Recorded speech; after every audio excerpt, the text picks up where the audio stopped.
Good morning from RSBN Live in Auburn, Alabama. I'm Robert McNeely as we look live at the White House, where President Trump will meet with the Taoiseach of Ireland. And I know it looks like a funny name as you read that, but us Irishmen have funny names for things, and that is the leader, the head of the Irish Republic.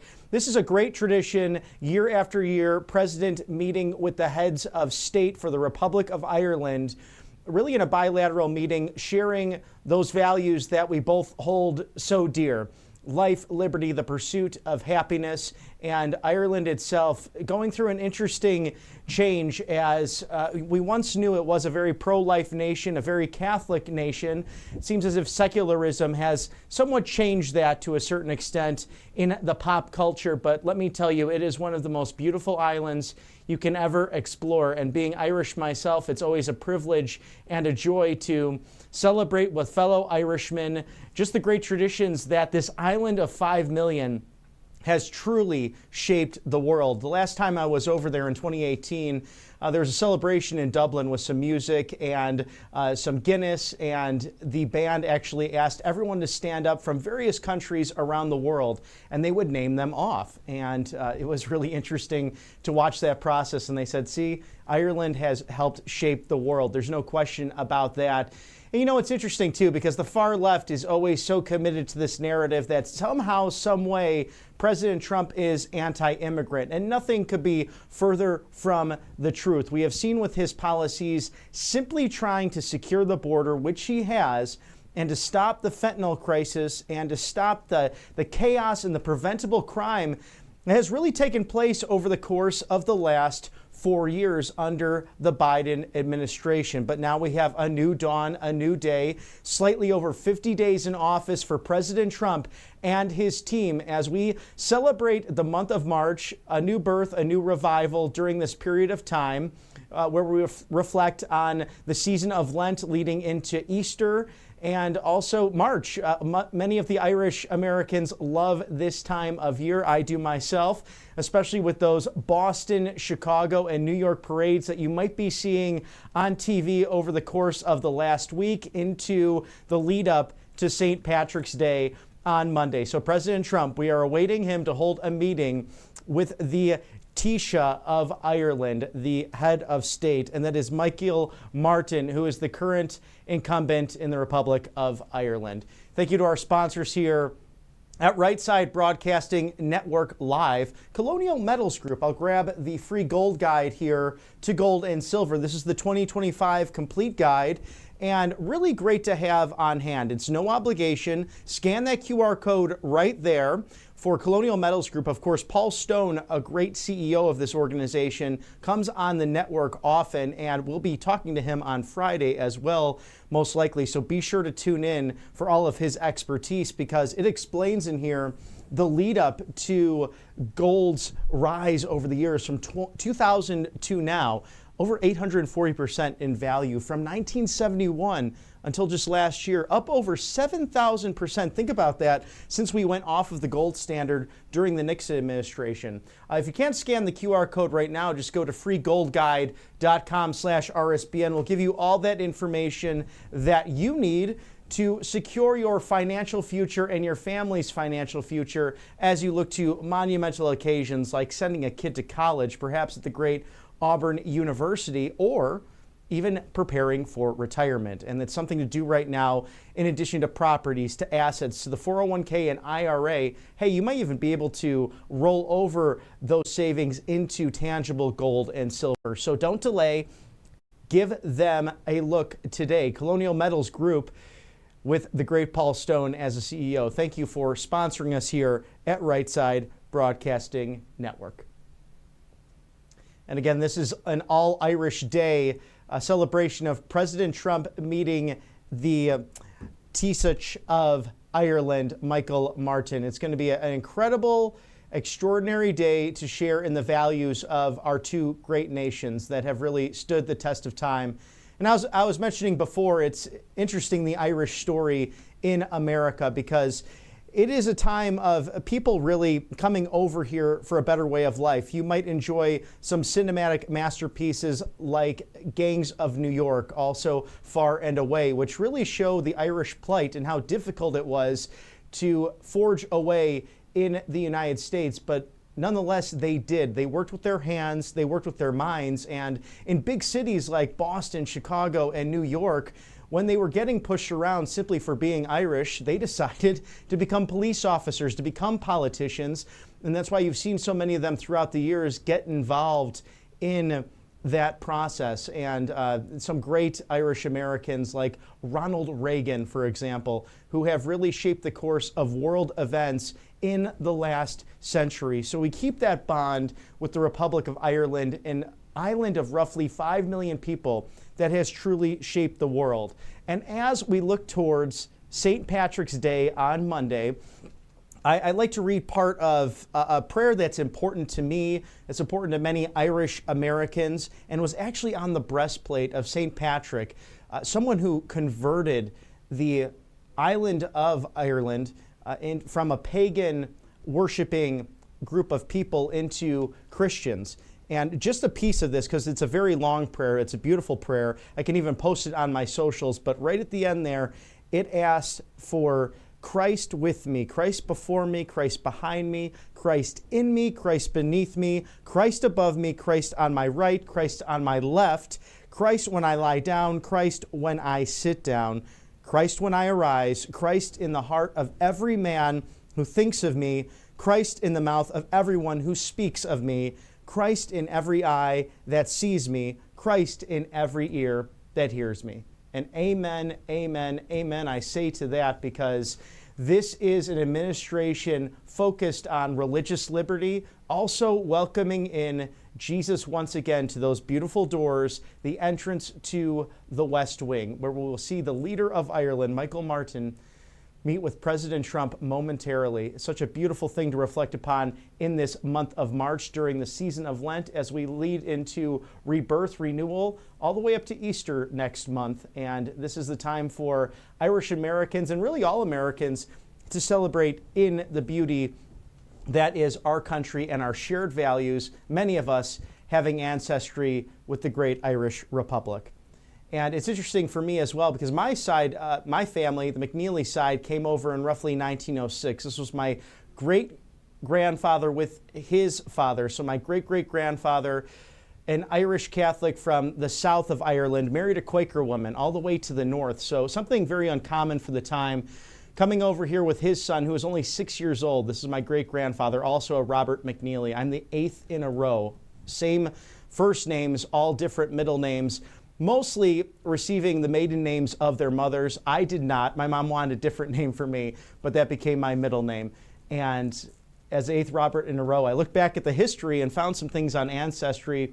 My great-grandfather ended up coming to America at 6 years old. They settled in Western Springs, Illinois, just outside of Chicago. He went back to fight the Great War at 17. And then came back to become mayor of Western Springs. His son, my grandfather, would end up doing that as well. So the contributions of Irish Americans are truly second to none. And that's why I'm so passionate here at Right Side Broadcasting Network to share the truth with you, to share the actual policies that President Trump is putting into place to make a difference for the American people. Illegal immigration is wrong. Irish Americans, among many other Americans, came here legally. They came here through Ellis Island, that great immigrant story that inspires all of us. We celebrate that this month. And for people on the left, on the far left, to claim that somehow this man of Scottish ancestry, of course President Trump's mom from Scotland, is somehow anti-immigrant, nothing could be further from the truth. And quite frankly, it's insulting to those who celebrate in these great multicultural celebrations that take place throughout the year, especially this time of year. And Mr. Director, again, that sponsor? Oh, American Finance. This is a great sponsor that we have here at the network. Save an average of $800 a month. If you give them contact today, you might even be able to save 2 months on that bill. So American Finance, if you own a townhouse, if you own a home as well, you could save an average of $1,600 over the course of the next 2 months. And how good is that, given inflation, given the fact that tax day is just around the corner? I love spring so much, but that dreaded April 15th right around the corner. So save an average of $800 per month. That's americanfinancing.net/RSBN. Go to our friends today who are experts at home financing and make sure that your house is in order. Save an average of $800 per month. American Financing. Thank you for sponsoring us here at RightSideBroadcastingNetwork.com. You know, I'll pull up as well. President Trump and his administration had a wonderful proclamation for Irish Americans. And I'll see if I could pull that up here, because that was something that was really incredible to hear just the other day as we await President Trump to meet with the leader of Ireland. That is Michael Martin. This is really something that takes place every single year. It's a bipartisan event, and President Trump will be enjoying a luncheon also at Capitol Hill with the leader of Ireland momentarily. But first, a bilateral meeting at the White House, and that will be an exciting thing to take in and to explore. As President Trump, you know, this is really important to him, especially not too far from Ireland. You know, his mom was from Scotland, an immigrant who made a big difference in New York City along with his father, Fred Trump. They really paved the way for now the presidency of Donald Trump. When you think about it, so much of what happens is with someone's making a difference in the world has to do with our parents ultimately. And President Trump having two great parents who helped shape the way, shape the path for him in New York City to be bold enough to change that skyline, to make a massive difference with the Trump organization, and to lead in the real estate game. And especially to take it from, you know, middle income to low income apartments to Manhattan, and to change the skyline, to create the Trump Tower as well. A huge success, regardless of which side of the aisle you are on. So it's always fun for me to reflect on that and to think about the complaints of the far left when they say that this man is somehow unqualified. And we saw that, you know, just last week with the address to Congress, when Al Green, who was censured by the House, held up his cane and said, "You don't belong here, you don't belong here." And that's not really a way to, even if you have a legitimate disagreement with the leader, why wouldn't you call up the office and perhaps try to sit down and meet over Medicare or Medicaid or concerns you might have? Instead, he chose to make it a spectacle, and it doesn't help the people in his Houston, Texas district, the 9th district. It ends up just harming those, because you want people to be able to dialogue, to be able to be civil, and to be able to make a difference on the federal level for their constituents. President Trump has proven time and again that he's willing, ready, and able to talk to just about everyone in the process in order to get what's needed done for the American people. So we'll see that again today as he hosts the leader of Ireland at the White House momentarily. And Mr. Director, do we happen to have that photo of Ronald Reagan, president at the time? This is 38 years ago. There it is, meeting with Donald Trump. It's 38 years ago yesterday. Just absolutely iconic. The 40th and 45th and 47th President of the United States. I believe that's the Blue Room, where it was a black tie gala taking place, and two incredible men who have changed the face of modern American politics and have fought to defend Western civilization and our values on a global stage. Just a picture I love to look at and reflect upon. Two men with a vision, and two men who, you know, did not necessarily have it handed to them. Two men who dominated their respective fields of the entertainment industry and also real estate, and really had a call to service and were not afraid to tell the truth and to stand up for their values. So that's perhaps one of my favorite photos. 38 years ago yesterday, President Ronald Reagan meeting future President Donald John Trump. So something fun to reflect upon as we await President Trump holding a meeting with the Taoiseach of Ireland, and this is very exciting to have this an annual tradition here in the United States and to share the values between the Republic of Ireland and the United States of America. Thank you to our sponsors here at Right Side Broadcasting Network Live. Love MyPillow.com/RSBN. Why don't you give them a call today, 800-836-7566. It's the mega sale. You have the My Cross available for 30% off. How about those My Towels? You get a 6-pack, $29.98, or those flannel sheets as well. So comfortable. And Mr. Mike Lindell makes sure that things are made here in the USA, but then he also gets some of the best fabrics and cotton from around the world, including those Giza Dream Sheets that come from the Mediterranean, just off there in Northern Africa. Absolutely incredible sheets. I have many of these items personally to help get a good start to my day. And really, having a good morning all starts with your rest and your sleep at night. So Mr. Mike Lindell has mastered the art of good rest.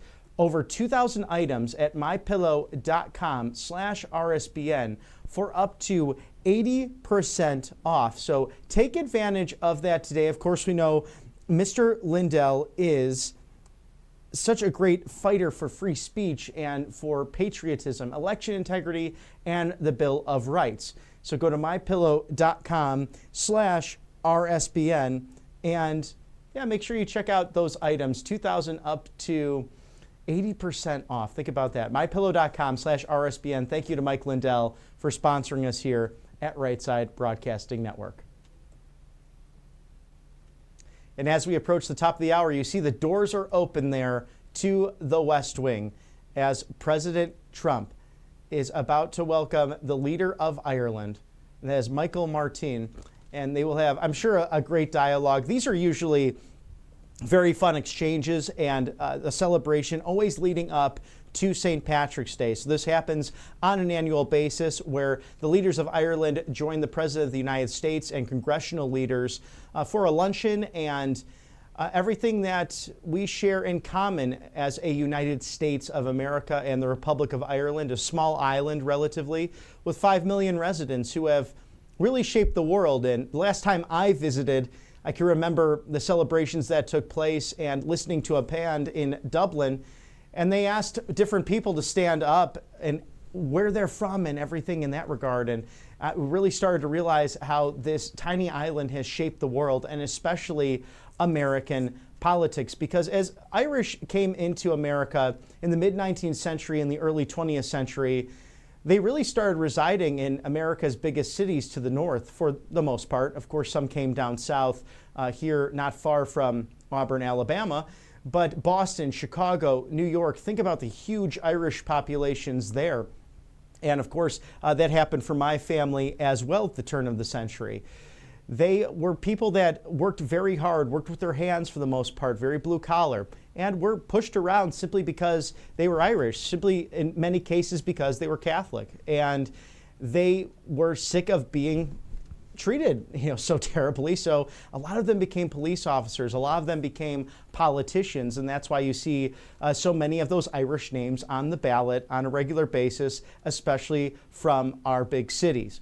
So it's something that I reflect upon as someone with Irish ancestry as well as we await President Trump and this bilateral meeting with the leaders of Ireland momentarily. Very excited to see this annual event taking place at the White House. And then they will go from there after the bilateral meeting to Capitol Hill for a congressional luncheon as we look forward to that exciting moment. Some breaking news as well. It seems that Secretary of State Marco Rubio doing an extraordinary job in Saudi Arabia with the ceasefire that has now been announced. The Ukrainian government agreeing to a 30-day ceasefire and continued talks taking place with Secretary of State Marco Rubio, the Saudi Arabian government, the Russian government, and also the Ukrainian government. Mr. Director, I don't know if we have that from yesterday. Secretary of State Marco Rubio just posting on X all of the success that he is having with Steve Witkoff as well over in the Kingdom of Saudi Arabia, who has been a very gracious host in these bilateral discussions taking place between Russia, Ukraine, also the United States. So in essence, really a trilateral meeting taking place just with the Saudis hosting that, of course. And I know in this country, grateful for that. For those of you watching that closely, many of us hoping for an end to this terrible war, which has been going on for 3+ years. And sadly, there are Republicans and Democrats, people on both sides of the aisle elected, who would like to see this war go on because they have deep ties to the military-industrial complex. They have deep ties to Ukraine. Remember the Russia hoax that took place in Crossfire Hurricane? The government-led intel operation with Hillary Clinton's campaign to spy on Donald Trump, to go after him. Thankful for people like Devin Nunes, for Kash Patel, who uncovered that years ago. And what started out as another conspiracy theory turned into the truth. And that should never, ever happen. An operation to try to take down the duly elected president of the United States. But what we know is true, Hunter Biden had a laptop, and that revealed much information, like the Moscow mayor's wife giving millions of dollars to Hunter Biden. How about everything with the Ukraine's Burisma, that very corrupt company that employed Hunter Biden? He was making something like $50,000 a month with no background in energy and within that sector. But for some reason, they wanted the then vice president's son's voice on important matters when it comes to wheat and mineral exports, something that Ukraine is very richly blessed with. Makes you think about things, doesn't it? Well, it's interesting. I like to say Ukraine, Ukraine, Ukraine, and what about the Bidens? And many people asking those questions. Will we have further hearings? Will we have justice? Of course, everyone is innocent until proven guilty, unlike the way President Biden treated people when he was in office. I think about the J6 political prisoners or those praying outside of Planned Parenthoods. President Trump, of course, freed those people with presidential commutations and pardons, but liberty and justice for all, that's what we're trying to restore here in this great land of liberty, and President Trump clearly committed to that over the course of 50+ days, tackling many different issues that have harmed the American people because of progressive left-wing radical politics that took place over the course of the last 4 years. And even besides ideology, it's simply that machine style of politics that we saw from the Chicago nature of Barack Obama and then his vice president who became president. We all know what happened in 2020, but we're moving forward from that. You think about Joe Biden and his nonsense. We're so happy and relieved to have a true commander-in-chief back in office once again. And this is what we're all about here at Right Side Broadcasting Network Live. Free speech, telling the truth, and bringing you this unbridled access to the 47th President of the United States, inside and outside of the Beltway, also his great Vice President, J.D. Vance, and the 119th Congress. And there's so many ways we do that, but we especially thank our sponsors here at Right Side Broadcasting Network, especially HomeTitleLock.com/RSBN.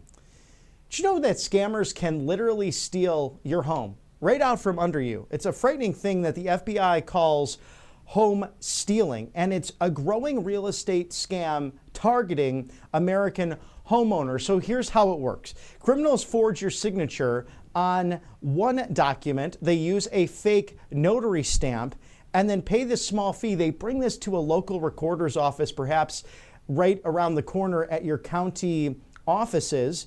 And just like that, your title has been transferred into their name. I can't think of anything more frightening when you are a homeowner. But criminals do this on a regular basis. Then they take out those loans using your equity as collateral, or even sell your property behind your back. And you don't know until you get the forfeiture notes or the cancellation policy. So let me ask you, when's the last time you checked your home equity? Now, HomeTitleLock.com/RSBN can help you right now. And let me answer you this. Their $1 million triple lock protection coverage can keep your home and equity safe. Here's what you get for it. Immediate 24/7 monitoring of your property, urgent alerts if there are any changes, And if fraud should happen in their U.S.-based system, their registration team is ready, willing, and able to pay up to $1 million to protect you at no additional cost. So this is really common sense. To sign up right now, HomeTitleLock.com/RSBN. Here's the best part. We have teamed up with Home Title Lock to give you a free title history report so you can find out if you're already a victim of this growing scam. Go to HomeTitleLock.com/RSBN or click the link right there. Scan that QR code on the screen. HomeTitleLock.com, promo code RSBN. Get that protection and that peace of mind that you deserve today. HomeTitleLock.com/RSBN. And as we celebrate President Trump, the United States, Mr. Michael Martin as well, the leader of Ireland, let me read again that beautiful prayer of St. Patrick, as both countries share so much reverence for one another, but also a common Western civilization based in faith, tradition, fraternity, liberty, and look at that green right there. There's a staffer there from the White House. I'm sure you'll see a lot of green as I'm wearing my green tie today, and also, which also is a Maha tie, by the way, the Make America Healthy Again, but my Irish green is on along with the shamrock as well. So celebrating the great Republic of Ireland and our great United States of America. But, as we pray, Christ with me, Christ before me, Christ behind me, Christ in me, Christ beneath me, Christ above me, Christ on my right, Christ on my left, Christ when I lie down, Christ when I sit down, Christ when I arise, Christ in the heart of every man who thinks of me, Christ in the mouth of everyone who speaks of me, Christ in every eye that sees me, and Christ in every ear who hears me. A great prayer, and just a portion of it from the breastplate of St. Patrick, who changed a pagan island into a hub of Christianity centuries and centuries ago. That is the call for us today as President Trump seeks to serve the United States and the Western world at large, really working for peace through strength. And let me tell you, if you visit the Republic of Ireland, you will probably not find a more peaceful, cheery people than the Irish people. They're always so curious, and they love to do this thing that they call talking crack. So you go into a pub, much like you do in America, and you order a pint, ideally a pint of Guinness, and you sit down and they want to know about you. And they'll say, pardon? And they get right into it. What's your name? Tell me about your background. Tell me about your family, your friends, and everything. Why did you come visit Ireland? We want to know about you.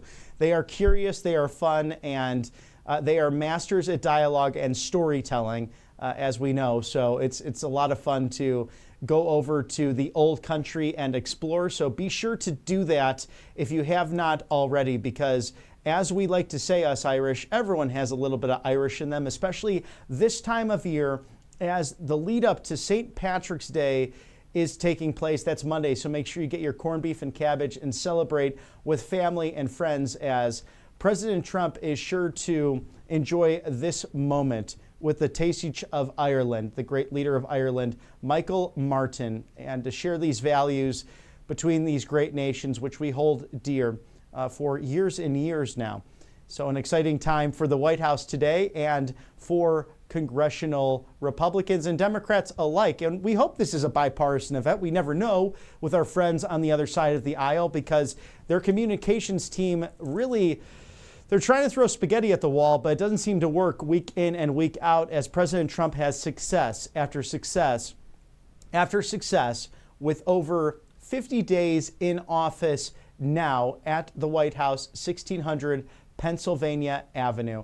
And Mr. Director, I'm not sure if we have that post from Secretary of State Marco Rubio available, but he mentioned that no worries at all, but Secretary of State Marco Rubio doing an extraordinary job over in Saudi Arabia, as it broke yesterday, 30 days of a ceasefire agreed to by the Ukrainian government, forthcoming to the Russians as well, as those talks continue. The Kingdom of Saudi Arabia graciously hosting the United States, also the Russian government and the Ukrainian government seeking an end to this A terrible, terrible war. It's been 3 years now, something that would have never taken place if President Trump was reelected in 2020. And think about just the harm that took place during the Biden administration. It was ineptitude. It was ideological, far-left progressive policies that really are neither Republican nor Democrat at the end of the day. If you look to people, voters throughout the country, they did not like the course in which our nation was going. And that's why they brought back President Trump, because on so many of these issues, these are really 80-20 issues at the end of the day. It's common sense. I mean, think about men and women's sports. Who wants that to take place? You know, we actually saw Congressman Keith Self yesterday of Texas rightfully point out to the only transgender member of Congress, McBride from Massachusetts. He said, Mr. And then McBride responded callously, calling Mr. Self Madam. And these are the House rules. And per the federal government, thank you to the signing from President Trump as a memorandum, there are only two genders, according to the federal government. And by the way, according to biological science, there are not more than two genders. It's male and female. So enough with this nonsense that's going on throughout the world, this woke mind virus that's taking place that somehow says that you can groom children in a certain direction and not give them the fabric for having productive, good lives. Now, if you're an adult and you ultimately want to choose your lifestyle, that's up to you. And I believe many people respect that on a daily basis. I've never encountered a situation where someone has said, oh, look at that person, you know, that's an absolute freak or what have you. No, that just doesn't happen on a regular basis. And if that has, please feel free to talk to us. But I've never seen it personally, and I get out and about as much as I can to talk to people. But there has to be a standard set in this country, and President Trump setting that standard, ushering in, again, a constitutional government of life, liberty, the pursuit of happiness, those Enlightenment values that have shaped this great country for the last 250 years.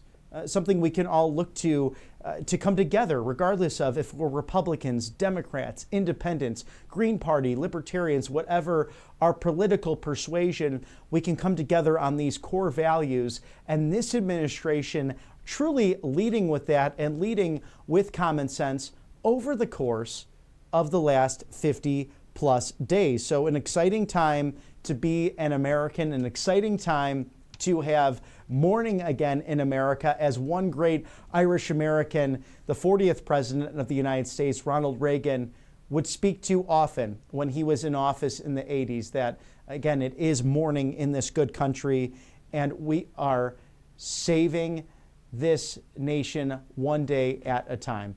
And we actually do have that Marco Rubio post now. We can go ahead and post that there. So you could see that Marco Rubio on an incredible roll. I mean, nonstop, helping to shape and save this country. I'm of the opinion that he is the best Secretary of State in recent memory, if not, of all time. I mean, this guy really, President Trump knows talent, and he gets down in the nitty-gritty, sending those to do the business of the administration. I'll just read this post for you from Secretary of State Marco Rubio. Today was a good day for peace. Thanks to POTUS's leadership and under the gracious hospitality of Crown Prince Mohammed bin Salman, we are one step closer to restoring durable peace for Ukraine. The ball is now in Russia's court. So great news from our Secretary of State, Marco Rubio, who is doing truly an extraordinary job at that post. You know, someone who is committed to peace through strength, is committed to the sole question of the Department of State.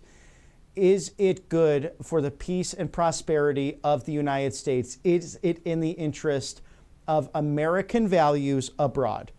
And it's not about nation building, but it's about exporting values that are time-tested. Liberty, democracy, freedom, our Bill of Rights, and everything we hold dear, truly on the line. And as one other great president said, the 16th president of the United States, Abraham Lincoln, if we are to fall as a nation, it will be from within because we're too strong. Look at the tests that we have gone through, whether it be a civil war, to 2 world wars, to the conflicts of the 20th century. Again, the 20th century was the bloodiest century in world history. And President Trump working diligently for peace. And Bobby Kennedy's uncle and father spoke to this often. Any man can point missiles in someone's direction and act like, you know, the big man, and I'll take you down. I'll do this. How dare you threaten me? But it takes a real man of character to stand up for the ideals of peace, for the ideals of liberty and democracy. And that person is Donald Trump, who was somewhat unexpected 10 years ago, coming down that golden escalator with our beautiful First Lady, his wife, Melania Trump, to really say, I can take a better course of action. I can do it better based on my knowledge. And he has proven that time and again. And we can look at that now as President Trump, his reruns of The Apprentice also on Amazon Prime. So go look at the brilliance of the man, the art of the deal, President Donald Trump, serving so valiantly. We're going to toss to a quick commercial break, but be with us on the other side as President Trump welcomes the leaders of Ireland to the White House. We'll be right back. Hey y'all, it's Silk from the Diamond and Silk Chit Chat live show. Look, don't forget to check me out right here on RSBN Network. Be sure to watch the show on Right Side Broadcasting Network, and I want you to support Right Side Broadcasting Network. Yes, it's imperative that you do so, okay? I look to see y'all soon. Bye-bye.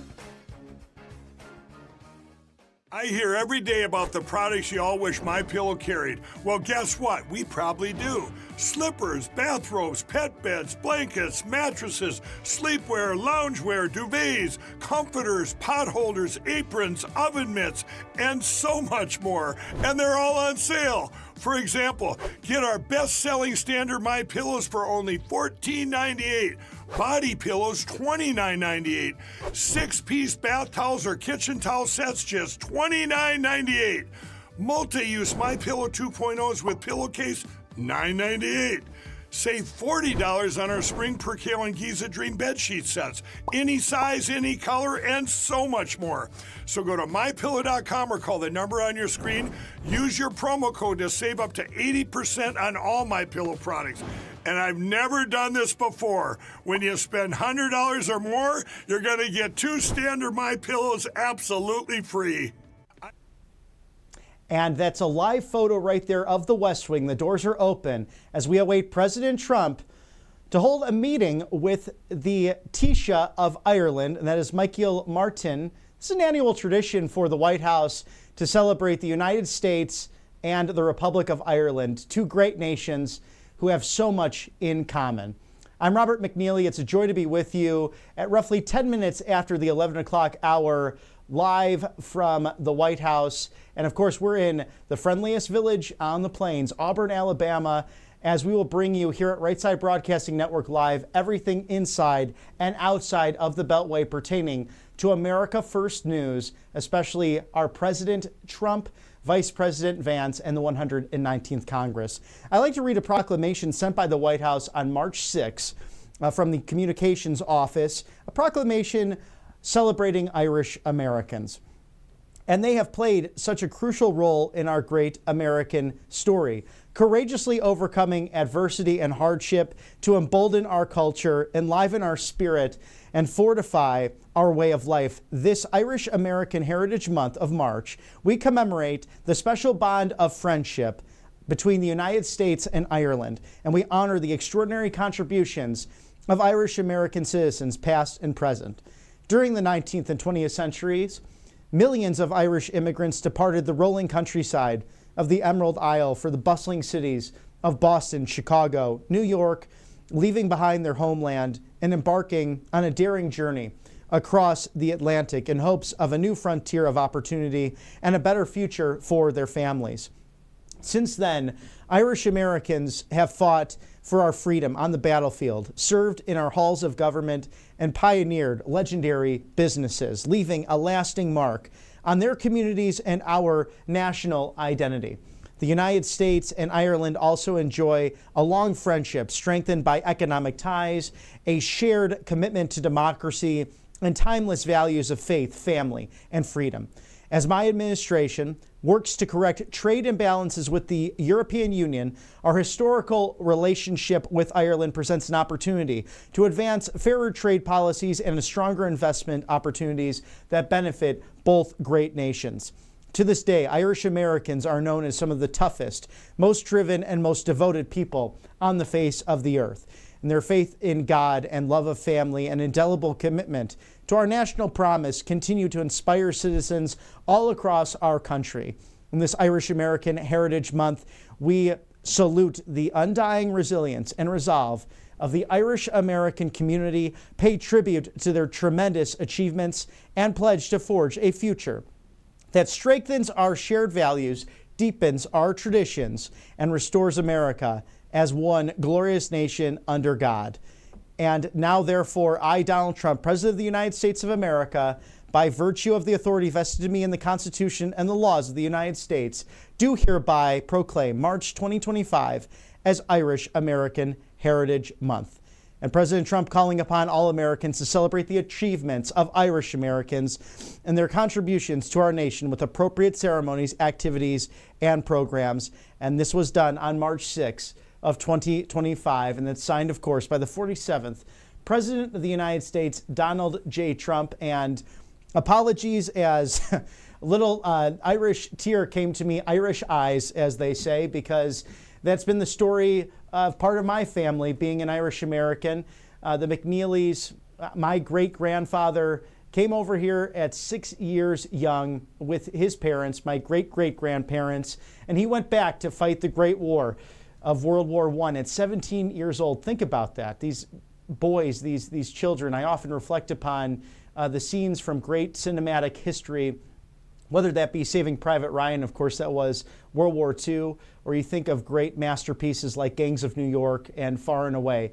The Irish American story is one of grit. It's one of toughness. It's one that really just reflects upon faith, family, and our shared values between the Republic of Ireland and, of course, this great United States of America. And they left their homeland, many never returning, to hit the golden pavements of America, but in some cases met with very difficult circumstances, and they helped build cities like Boston, Chicago, and New York. So that story is part of my story, and I'm just flabbergasted and humbled to be able to bring you the American story on a near daily basis here as we share here at Right Side Broadcasting Network Live free speech, the time-tested values of nearly 250 years of this great nation as President Trump seeks to make it great again. And I think my ancestors, I don't want to speak for them, but I think they'd be tickled pink to see their own on television bringing this to you, streaming live from your favorite social media apps. It's truly a great nation and a privilege to bring that here to you, the American people, on March 12th, 2025, as President Trump will be meeting with the Taoiseach of Ireland. And I know we have funny names for us Irish folk. So what is the Taoiseach? Well, he is the head of the the Irish Republic. So this gentleman, Michael Martin, he has been the incumbent in office just since the 23rd of January, so new to office as President Trump is in this head of state, and participating in an annual tradition here at the White House where the President of the United States honors and welcomes the leaders of Ireland.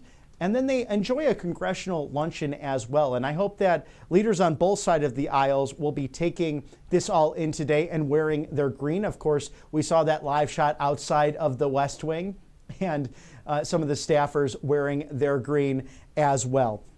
But we're happy to bring all of this to you, the American people, today with great sponsors like Colonial Metals Group. And I have their guide right here. It's a free 2025 guide brought to you by the great Paul Stone, the CEO of this organization, who will be on with us on Friday as well. So be sure to tune into that. He's a regular guest on our network.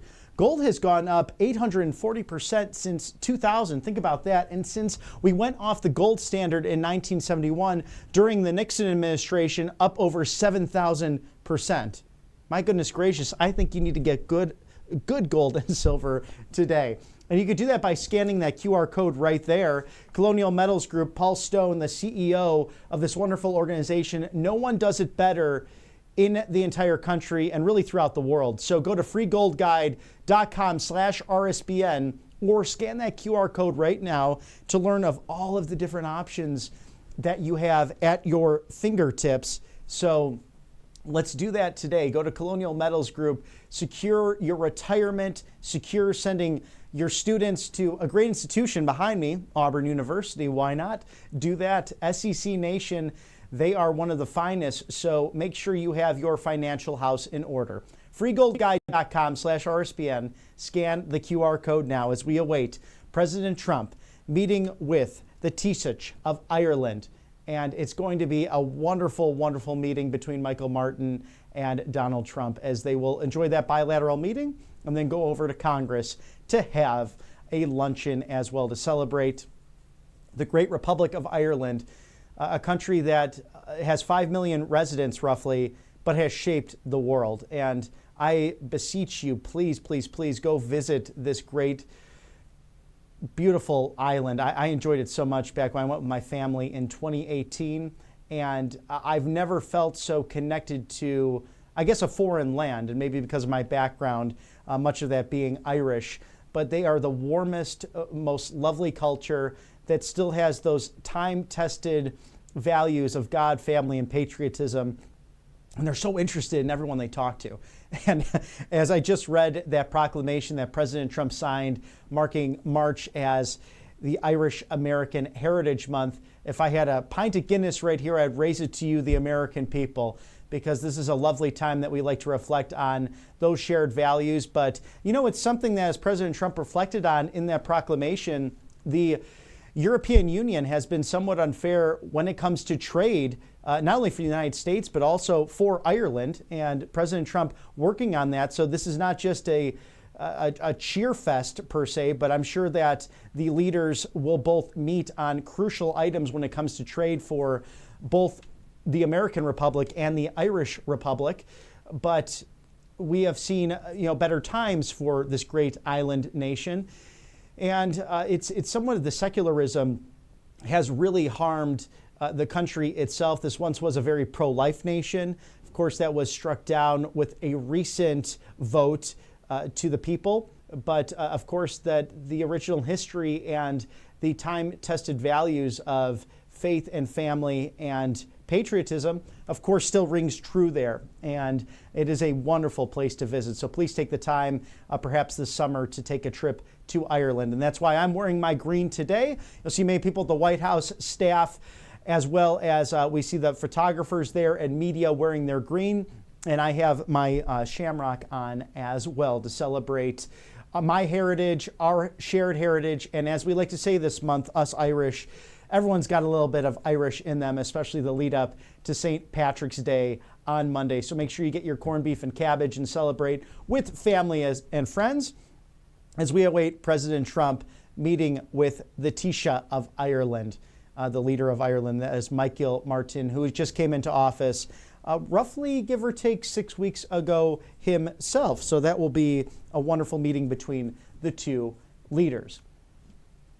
And thank you for joining us here at Right Side Broadcasting Network Live. It's about 20 minutes after 11 o'clock on the East Coast. That's a live shot there outside of the West Wing, where President Trump will be meeting with Michael Martin of Ireland. And then you get that beautiful ornate view of the Eisenhower building. So also that second floor there that you can see right under the split screen with me in the top right-hand corner for you, that's actually the Vice President's office right there. So that used to be the Secretary of War's office, and it is the most ornate, beautiful, probably room, perhaps in all of the White House, arguably, of course, but it overlooks the West Wing. And in between that street there, when you enter the White House from the West Wing side, you'll actually see the Vice President's motorcade. And I've been privileged to visit on a couple of occasions, and on that second floor, enjoyed a Bible study with then Vice President Mike Pence during the first term.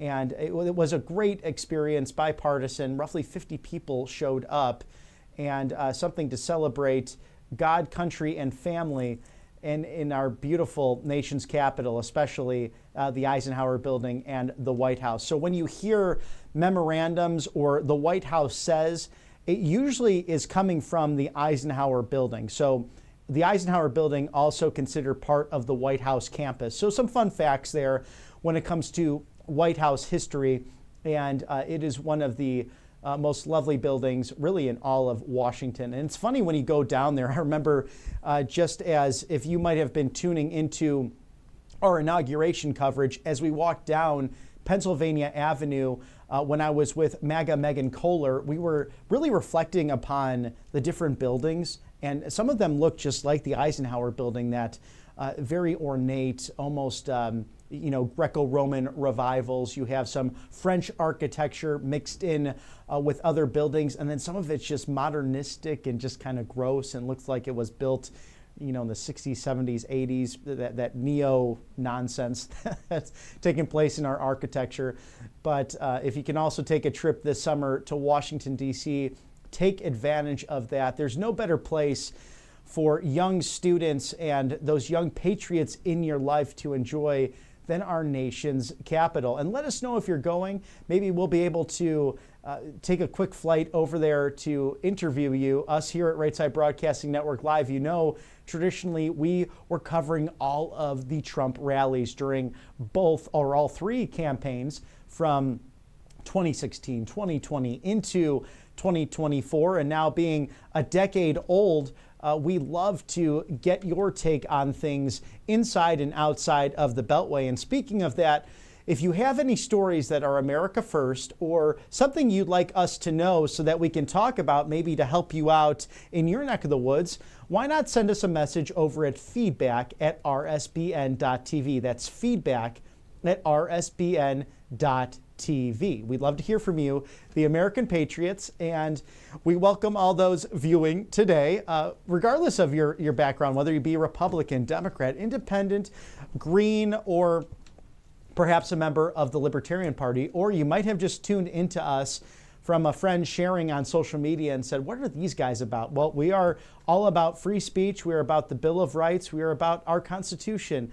We are all about preserving the American Republic. And we love the fact that President Trump has brought back constitutional governance and is unafraid of making America healthy again, making America safe again, making America wealthy again, and ultimately making America great again with the policies he's put into place. And we have a Republican Congress that seems to agree. If you caught the speech from just last week, it was that joint session of Congress, President Trump making his first address to Congress and to the American people in a primetime speech.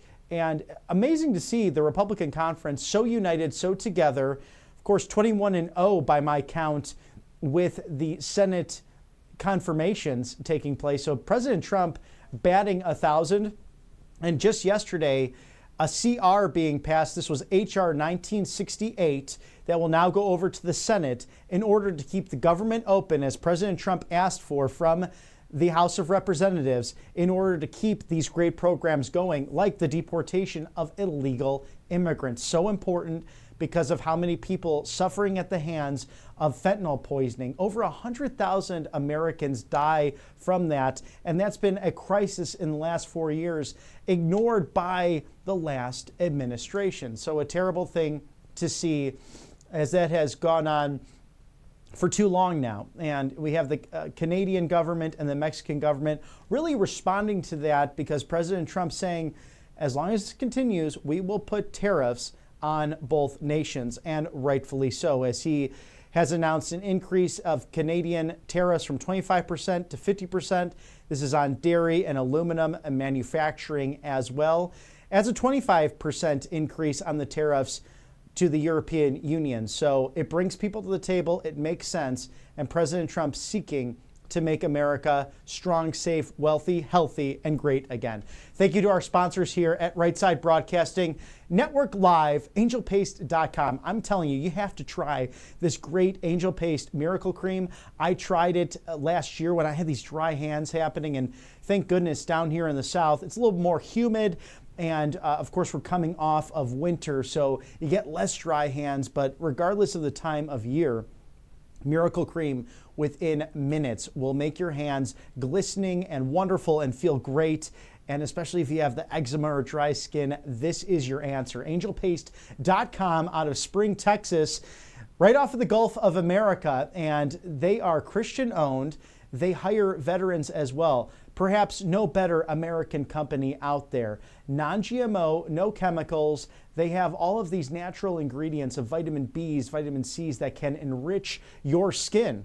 So a great thing to do, as they have many different options as well. They have an orange option that has immunity and vitamin C in it. They also have a natural repellent for mosquitoes. And let me tell you, they know a thing or two about mosquitoes in Spring, Texas, being in that hot tropical climate, but a lovely place to live nonetheless. Angelpaste.com. Get yours today, and thank you to them for sponsoring us here at Right Side Broadcasting Network Live. That's angelpaste.com.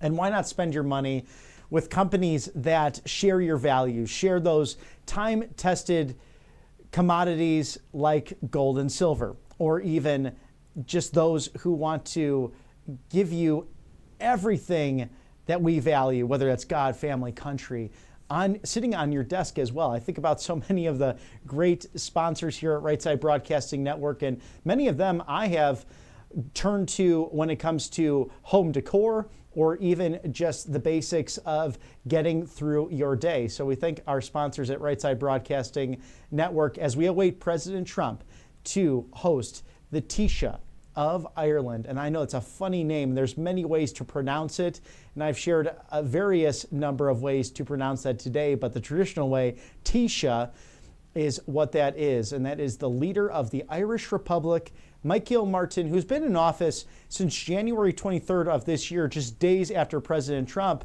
having taken office on January 20th. And now you see our great military regalia of Marines, Air Force, Navy, as well as other branches of the military with the Republic flags of Ireland and also the United States of America, two strong constitutional republics who have stood the test of time. And I always enjoy this moment as our military shares our different state flags and those flags that mean so much to us as they welcome the guests. Now, this is, I believe, the 10th leader of a nation coming to visit President Trump in the West Wing, where they will enjoy a bilateral meeting and then also lunch together with congressional staff and leaders in Congress. We hope to see a bipartisan slew take place, as I wonder what they'll be having. I have not seen the menu yet, but perhaps something Irish in nature, maybe some corned beef and cabbage, maybe some Irish stew, and perhaps toasting with a pint of Guinness or two. And of course, we know President Trump does not partake in that, but there is a great option for those who are fasting from alcohol this Lent, or even those who don't drink. Try out the 0.0. That is a good option if you like to raise a pint of Guinness to the United States of America and Ireland as we celebrate this All-American and All-Irish Day here at Right Side Broadcasting Network Live, and two flags that have meant the world to me over my career and really my lifetime, as I'm someone very familiar with these Irish celebrations, especially this month, Irish Heritage Month, as proclaimed by President Trump this March 6th of 2025, just passing that date roughly a week ago. As I'm from the Chicago area, and we know how to celebrate St. Patrick's Day. In fact, last week, the Elmhurst Parade took place. That's a big Irish parade in the western suburbs of Chicago. Later on this weekend, we'll have the Naperville Parade as well, where you are just flanked by police, firemen, also plenty of Irish politicians, and those community leaders who love to partake in all of that. Some other great celebrations, of course, Chicago, they dye the river green. Boston has a great Irish celebration, St. Patrick's Day parade, as well as Savannah, Georgia, of all places. That's, I've heard, is quite a celebration. I'd like to visit that at some point, not too far from the friendliest village in the Plains, Auburn, Alabama. So wherever you are in this great nation, it is a great time to celebrate our Irish roots. And if you're in the chat live right now, tell us where you'll be celebrating St. Patrick's Day from come Monday or over the course of the next week. Perhaps that is in Seattle, Washington, or even down in Miami, Florida, or maybe where I used to work up in Anchorage, Alaska. You know, there's Irish everywhere, especially this time of year and this month. And I'd like to share again at the 11:30 hour this beautiful morning as we await Mr. Martin of Ireland, the Honorable Taoiseach, the leader of the Republic of Ireland, and President Trump to meet together.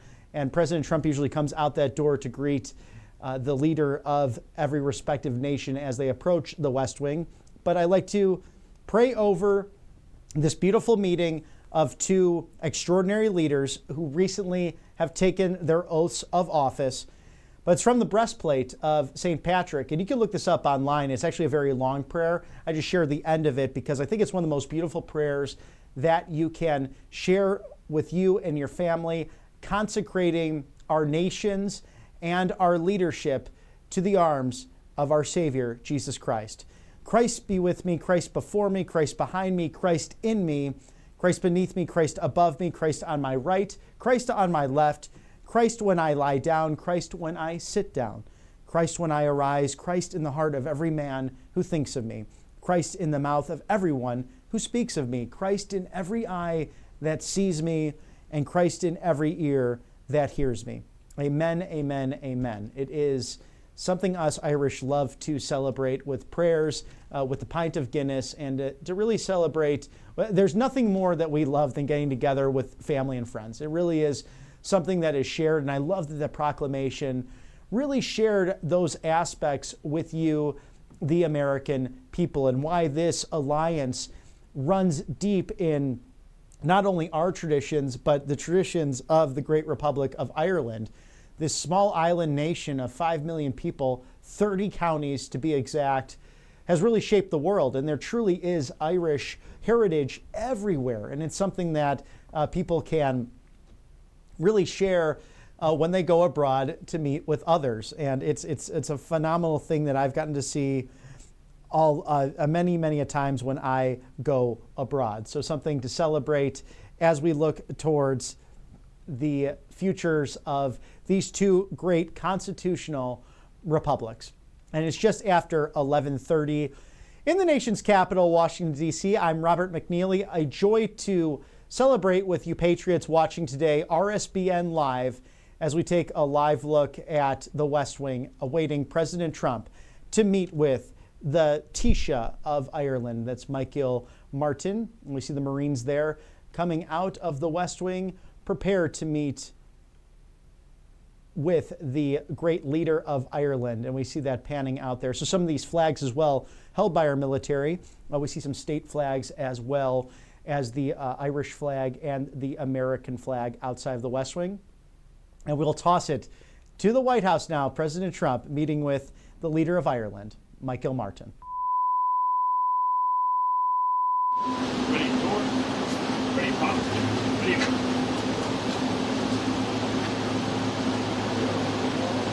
Ready close, ready shut, ready take, ready go, ready. President Trump, your reaction to the latest inflation numbers in the U.S. Very good news. What's your message to Americans who are watching this on Ireland and how it was?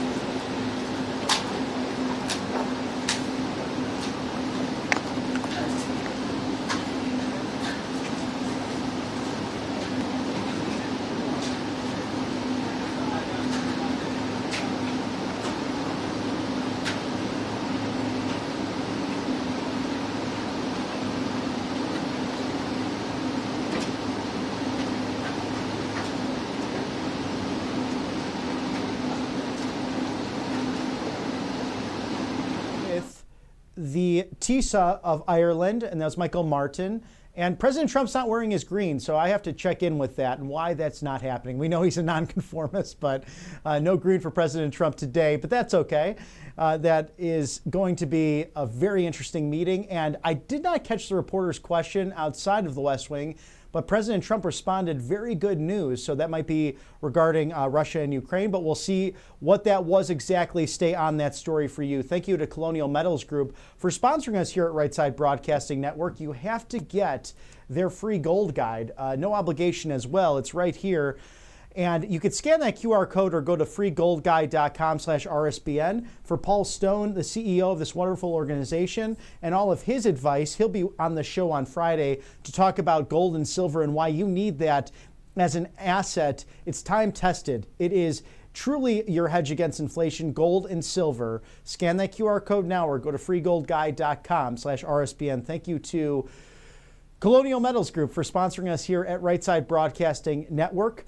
Vice President J.D. Vance shared in an Irish breakfast this morning, and we're going to go to his comments as you look live outside of the White House right now.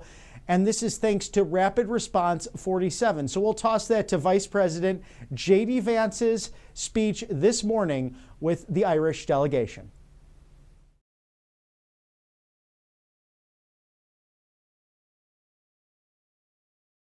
Introduce the Taoiseach that, one of the things that we try to do with this breakfast is just remind people of the important bonds of friendship between the United States and Ireland. And, I think it's a great opportunity to do that. It's also a really great opportunity for Usha to wear her pair of green pants. She's had these in the closet for years and finally gets to break them out. Perhaps the most honored guest, of course, except for the Taoiseach and his wife, is my dear friend from the United States Marine Corps, Colin Tiernan, who brought his brother, Joe. Good to see you, man. And here's the thing that Colin taught me when I was in the United States Senate. He taught me about sock diplomacy, about the importance of gifting socks to my fellow senators. Something that had, I give Massachusetts socks to our friends from Massachusetts and Utah socks to our friend from Utah. So Colin, in your honor, I've worn these shamrocks, and I will say when we meet later in the Oval Office to the Taoiseach, the president is a very big fan of conservative dress, and so if he notices these socks, you have to defend me in the Oval Office and say this is an important part of cementing the Irish-American relationship, and that's the only reason I'm wearing these socks. But we're thrilled to have you. Thank you, and God bless you. And Vice President Vance has clearly a great sock game, as I myself have more themed socks than I do actually black socks. So always fun to talk about sock diplomacy and how important that is.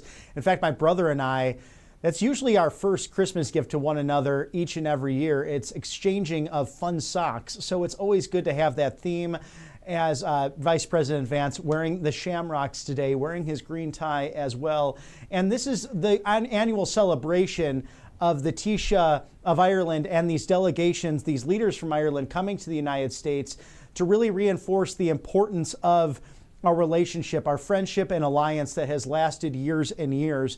And because things are changing with global trade, President Trump is back on the scene using tariffs to get the job done for global safety, but also to bring back wealth to both of our nations. And let's be honest, the European Union has been very unfair to the Republic of Ireland and also to our great republic, the United States. Our constitutional republics stand firm together, sharing so many values of God, family, patriotism, those time-tested, enduring values that have made a difference time and again. So President Trump and Vice President J.D. Vance celebrating Irish Americans boldly with the proclamation of this month of March, Irish American Heritage Month, and President Trump now meeting with the Taoiseach of Ireland, Michael Martin, and we'll bring you to the Oval Office when we get playback of that meeting. Then they will be going over to Capitol Hill, enjoying a Congressional Luncheon as well. And this is now the 10th leader to have visited President Trump in the Oval Office, and I love his diplomatic strategy of bringing these leaders to the largest home court advantage in geopolitical politics, and it is 1600 Pennsylvania Avenue, the White House, the West Wing, with the Marines standing guard at the entrance of that beautiful office. And President Trump showcasing everything that is dearly held and celebrated during this month of March. I'll read again the proclamation he signed on March 6th. And it states, Irish Americans have played a crucial role in our great American story, courageously overcoming adversity and hardship to embolden our culture, enliven our spirit, and fortify our way of life. This Irish American Heritage Month, we commemorate the special bond of friendship between the United States and Ireland, and we honor the extraordinary contribution of Irish American citizens past and present. During the 19th and 20th centuries, millions of Irish immigrants departed the rolling countryside of the Emerald Isle for the bustling cities of Boston, Chicago, and New York, leaving behind their homeland and embarking on a daring journey across the Atlantic in hopes of a new frontier of opportunity and better the future for their families. Since then, Irish Americans have fought for our freedom on the battlefield, served in the halls of government, and pioneered legendary businesses, leaving a lasting mark on their communities and our national identity.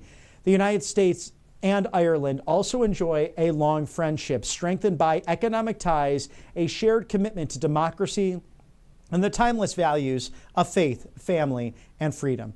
And as my administration continues to work to correct the trade imbalances brought on by the European Union, our historic relationship with Ireland presents an opportunity to advance fairer trade policies and stronger investment opportunities that benefit both nations.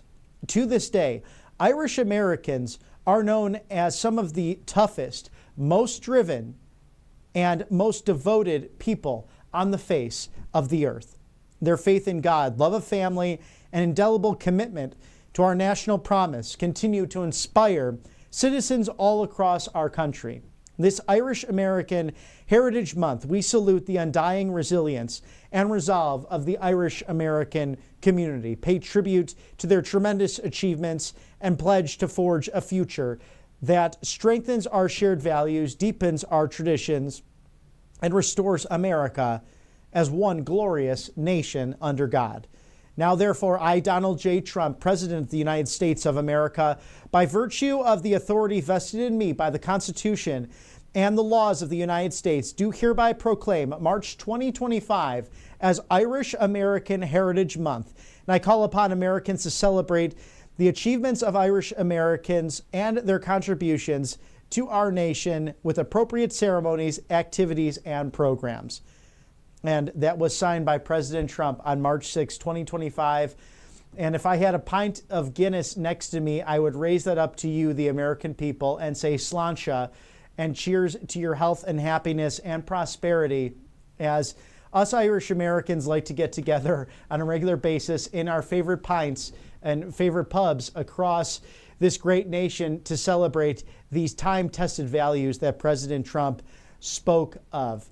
So this is just something that is very special to me as an Irish American, and my heritage, my ancestry as my great-grandfather came over here with his parents, my great-great-grandparents, when he was just 6 years old, and shared in these values and went back to the old country in order to defend America and in turn the world in the Great War in World War I. Just as a 17-year-old, he would end up a mayor of a western suburb of Chicago. His son, my grandfather, would also end up following in his footsteps and becoming mayor of that same western suburb. So it is a time and true proclamation of President Trump. Everything he said in there is 100% accurate about Irish Americans, some of the finest that we have here in the United States.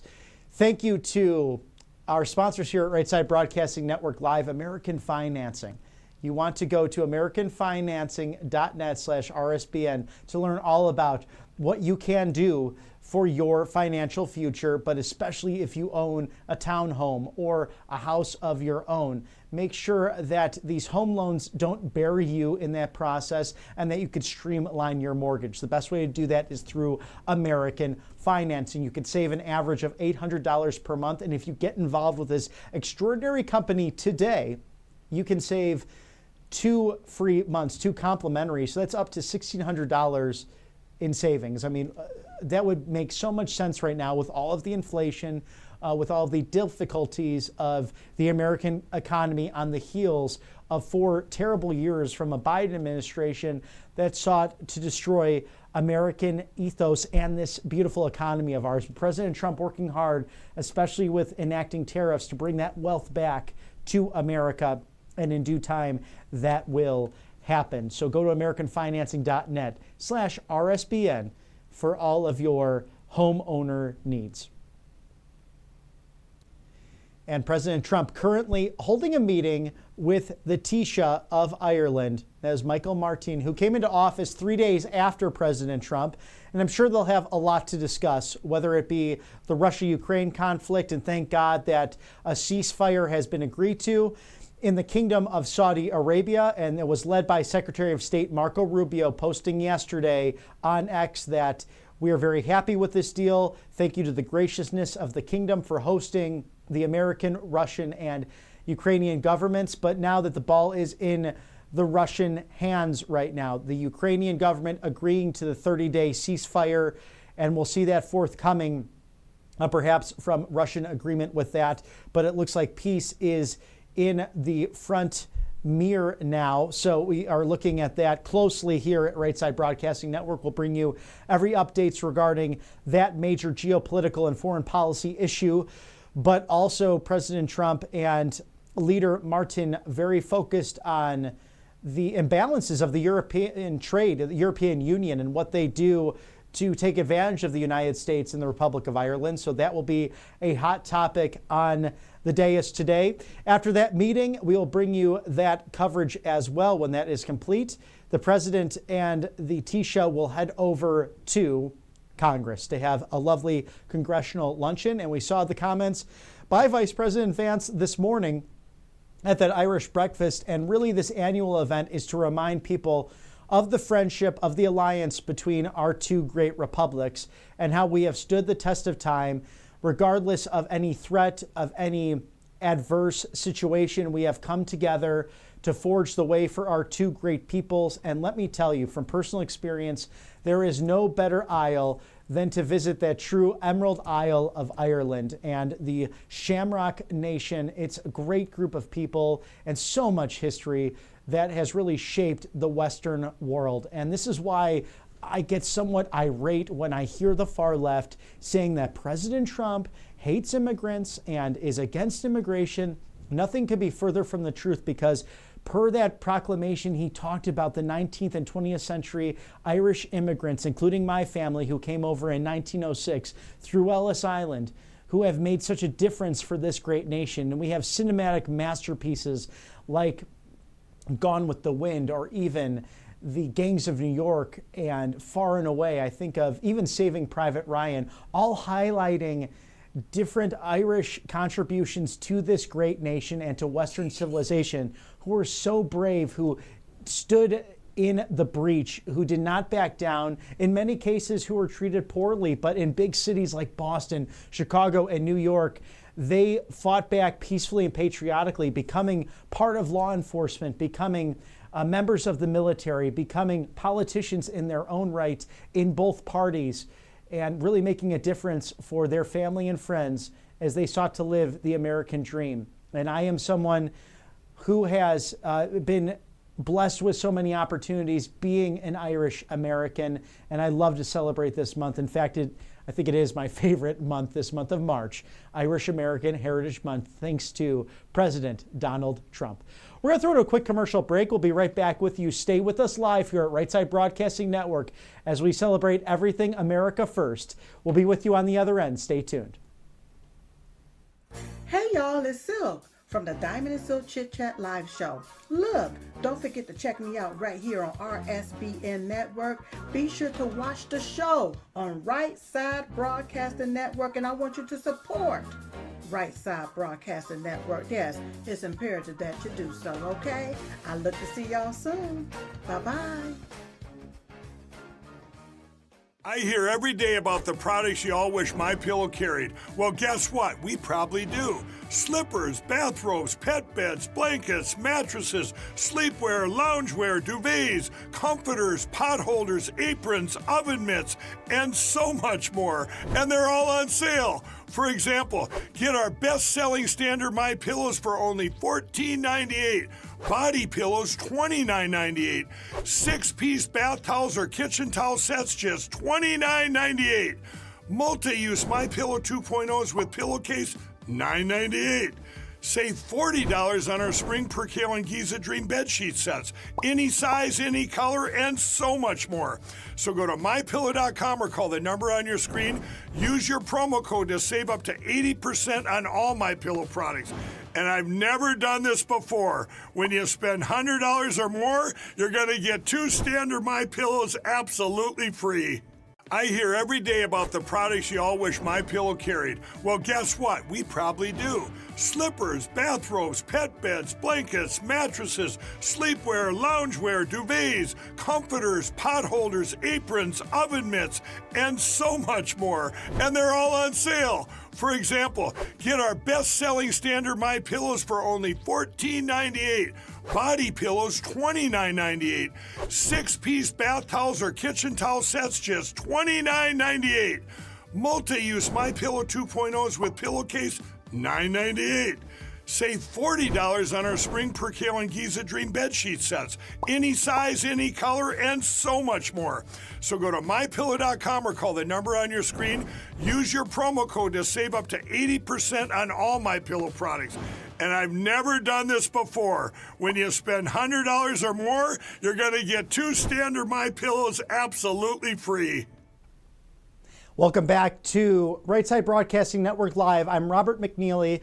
As we are awaiting the view of the bilateral meeting between President Trump and the Irish leader, the Taoiseach of Ireland, and that's Michael Martin. I was reading during the commercial break about Fianna Fáil, and that is the Republican Party of Ireland. So this was founded in May 16th of 1926, 98 years ago.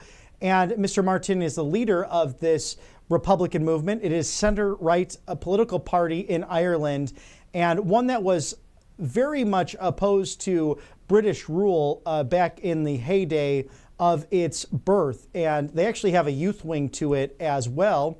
And there actually is, interesting enough, a LGBT wing to it. So I'm just reading about that via Wikipedia. But this is a center-right party which in recent elections has not done or fared as well ever since the post-2008 Irish economic downturn. So I'm sure that there will be many items that the president and the Taoiseach will have many things to agree upon and to speak about, especially in regards to European trade and the influence of the European Union, which President Trump has said has been extremely unfair to American trade. And that's very, very true. Something that President Trump is focused on changing, as this is an annual tradition for Irish leaders and American leaders to get together at the White House, followed up by congressional luncheons as well. But I'm sure some hardcore policy items to address because Mr. Martin coming into office just 3 days after President Trump took the oath of office to become the 47th president of the United States. So some friendly fanfare, but also some very important issues to get to the bottom of as we look now just before the noon o'clock hour. And I really always enjoy that moment, the changing of the guard outside of the West Wing door, the pomp and circumstance and precision of our Marines. Always an honor to watch them do what they do in defense of this great nation and to serve the Commander-in-Chief, President Donald John Trump, and someone I think who really loves that title and that role. And as we've seen, remember that time during his first term, it was so windy outside of Marine One and the Marine's hat went flying off his head. President Trump went to recover it and attempt to put it back on. And these were like almost hurricane gust winds that were taking place. And that is someone you want to be in that seat as Commander-in-Chief, a true servant leader for our military and for the American people. If you're just joining us now, again, I'm Robert McNeely. It's wonderful to be with you on this Wednesday, Hump Day in America, March 12th, 2025, with the lead up to St. Patrick's Day on Monday. And share with us how you're going to be celebrating over the course of the weekend, or even today, or even leading up to Monday. Perhaps you'll have a pint of Guinness, maybe some corned beef and cabbage, traditional Irish decor and food, as we get ready to celebrate not only the many blessings in our great nation, but our heritage, many of us coming from this island republic of 30 counties, 5 million people who have helped shape the entire world. It's so true. So many Irish immigrants who have left their homeland, especially in the 19th and 20th centuries. We saw that here in the United States to forge a better path. And President Trump, having just declared that proclamation and signing that on March 6th, just last week. I'll read that again for those of you who might just be tuning in to Right Side Broadcasting Network Live. President Trump said, Irish Americans have played a crucial role in our great American story, courageously overcoming adversity and hardship to embolden our culture, enliven our spirit, and fortify our way of life. This Irish American Heritage Month, we commemorate the special bond of friendship between the United States and Ireland, and we honor the extraordinary contributions of Irish American citizens past and present. During the 19th and 20th centuries, millions of Irish immigrants departed the rolling countryside of the Emerald Isle for the bustling cities of Boston, Chicago, and New York, leaving behind their homeland and embarking on a daring journey across the Atlantic in hopes of a new frontier of opportunity and a better future for their families, and for the opportunity for countless things to explore and to do better for their families. That is so, so true. Since then, Irish Americans have fought for our freedom on the battlefield, served in the halls of government, and pioneered legendary businesses, leaving a lasting mark on their communities and on our national identity. The United States and Ireland also enjoy a long friendship strengthened by the economic ties shared, commitments to democracy, and the timeless values of faith, family, and freedom. As my administration works to continue and correct the trade imbalances with the European Union, our historic relationship with Ireland presents an opportunity to advance fairer trade policies and stronger investment opportunities that benefit both nations. To this day, Irish Americans are known as some of the toughest, most driven, and most devoted people on the face of the earth. Their faith in God, love of family, and indelible commitment to our national promise continue to inspire citizens all across this great country. This Irish American Heritage Month, we salute the undying alliance and resilience and resolve with the Irish people and the Irish American community, pay tribute to their tremendous achievements, and pledge to forge a future that strengthens our shared values, deepens our traditions, and restores America as one glorious nation under God. Now, therefore, I, Donald John Trump, President of the United States of America, by virtue of the authority vested in me by the Constitution and the laws of the United States, do hereby proclaim March 2025 as Irish American Heritage Month. And I call upon all Americans to celebrate the achievements of Irish Americans and their contributions to our nation with appropriate ceremonies, activities, and programs. So if I had a beautiful pint of Guinness next to me, I would raise that to you, the American people and the viewers of Right Side Broadcasting Network Live, with an Irish toast, Sláinte, meaning good health to you and to yours. God bless you and your families, as this is that time of renewal. We are days away officially from spring, but you might be experiencing some of that beautiful weather throughout our country. I know we are here in the friendliest village in America, That is Auburn, Alabama, with sunny and 70 degrees today. So I'm sorry if that's not the case in your neck of the woods, but we definitely are enjoying that weather down south as we enjoy our sponsors here at Right Side Broadcasting Network Live, bringing you unbridled access to President Trump, Vice President Vance, and the 119th Congress. MyPillow.com/RSBN. Mike Lindell, a great man, a great patriot, someone who stands up for freedom of speech, for the First Amendment, also election integrity, and our Bill of Rights. Check out their mega sale right now. His My Cross, a replica for 30% off. Those 6-pack My Towels going for only $29.98. Let me tell you, those are some of the best towels on the market, made right here in the USA.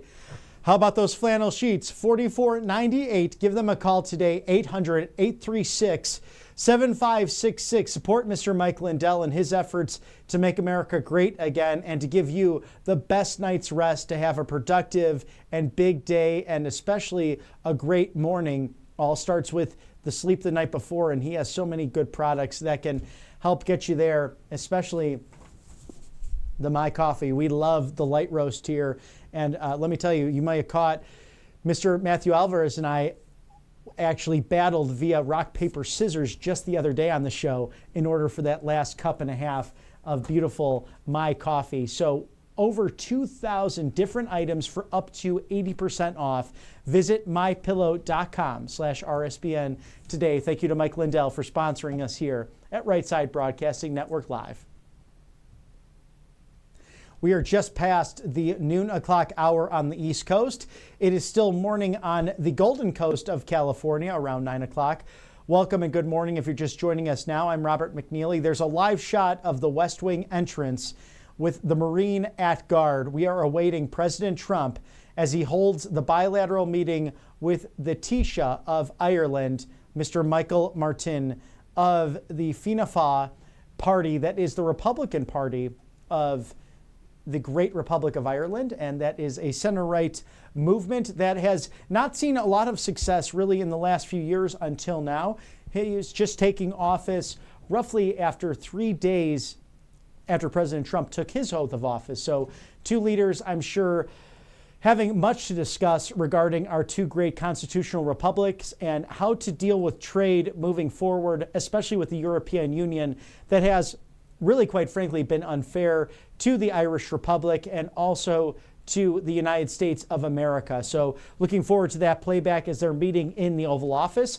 They will then go to Capitol Hill for a congressional meeting with many leaders and especially those of Irish heritage to enjoy some lunch. And I'm trying to find what is on the menu because Irish food is some of my favorite, and sometimes we get a bad rap on it's not as exquisite as some others. But let me tell you, that stew and corned beef and cabbage, how about those fish and chips? I hope you're celebrating with those you love over the course of the next few days with Irish fare as we lead up to St. Patrick's Day. And Mr. Director, do we have that video available of the Vice President early this morning at the Irish breakfast?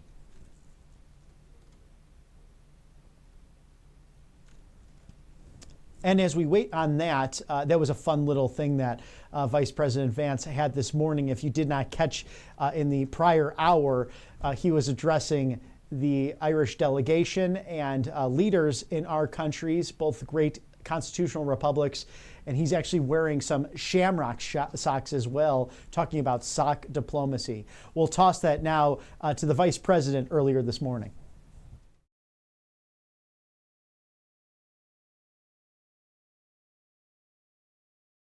Let me just say before I introduce the Taoiseach that, you know, one of the things that we try to do with this breakfast is just remind people of the important bonds of friendship between the United States and Ireland.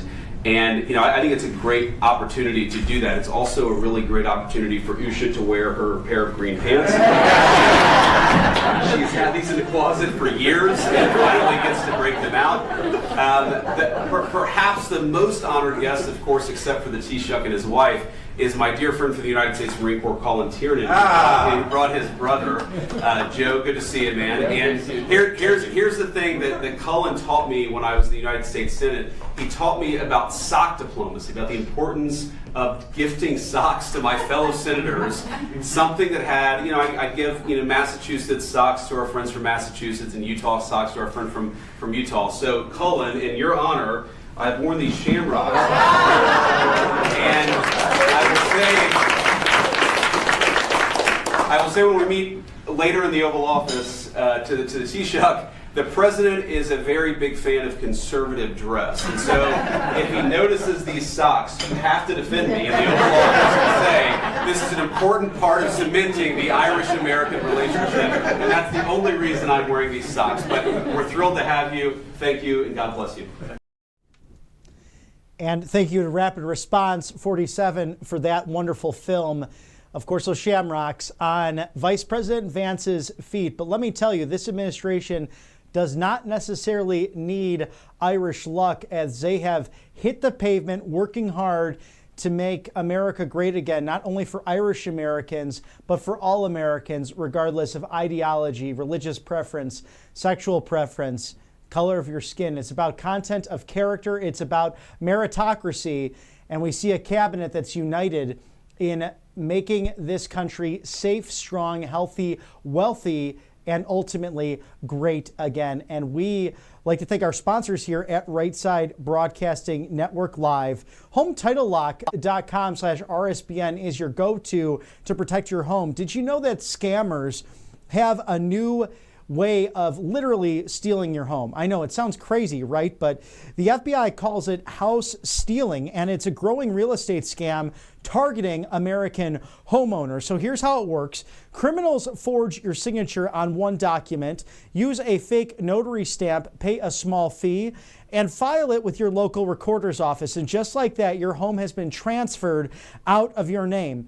Then they take out the loans and use your equity as collateral, or even sell the property behind your back. This is happening all throughout the country, and we're here to help you stop that with HomeTitleLock.com/RSBN. So let me ask you, when's the last chance you looked at your home title?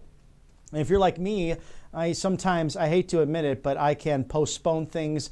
I'm somewhat of a mentality of, why do it now when you could do it later? It's the same old, oh, there's so many things on my plate. I'll get to that. There's no way that anyone could do this. But let me tell you, HomeTitleLock.com/RSBN exists to protect you, and their $1 million triple lock protection can help keep your home and equity safe. So here's what you get: an immediate 24/7 monitoring of your property, urgent alerts if there are any changes, and if fraud should happen in the United States for whatever reason, their restoration team will spend up to $1 million to help fix your direct problem. I mean, that's an incredible trust there by HomeTitleLock.com/RSBN to get the job done for you. But here's the best part. We here at Right Side Broadcasting Network Live have teamed up with HomeTitleLock.com/RSBN to give you a free title history report, so you can know exactly what's happened here and to get ahead of these bad guys before they go to the recorder's office with a fake notary stamp and then everything is gone. I mean, that's just heartache and a headache, and something you don't need, especially when you have to focus on building your financial empire. So go to HomeTitleLock.com/RSBN today. Use that code RSBN, a great promo code, easy to remember. Scan that QR code now. Again, HomeTitleLock.com/RSBN. Thank you for sponsoring us here at Right Side Broadcasting Network. As me Irish eyes are smiling on this beautiful day, President Trump meeting with the Taoiseach of Ireland, Michael Martin, who was recently successful in elections, taking his oath of office just 3 days after President Trump. Two great time-tested constitutional republics that have stood in the breach against tyranny, against evil, celebrating our shared values of God, family, great traditions, also religious freedom. Both countries committed to those values and really wanting prosperity for their citizens and sharing in this unique friendship. As Vice President Vance said today, It gave the second lady of the United States an opportunity to wear her green pants that have been in the just in her closet for years and years and years. So it's always a great opportunity. This week and this month, Irish American Heritage Month, proclaimed by President Trump on March 6th, just last week, to wear your green as I am today. I'm wearing my shamrock as well with the colors of the Irish flag. I'm a proud Irish American, and I love celebrating whenever I can, really year round, as my friends and family know. I like to go to some of my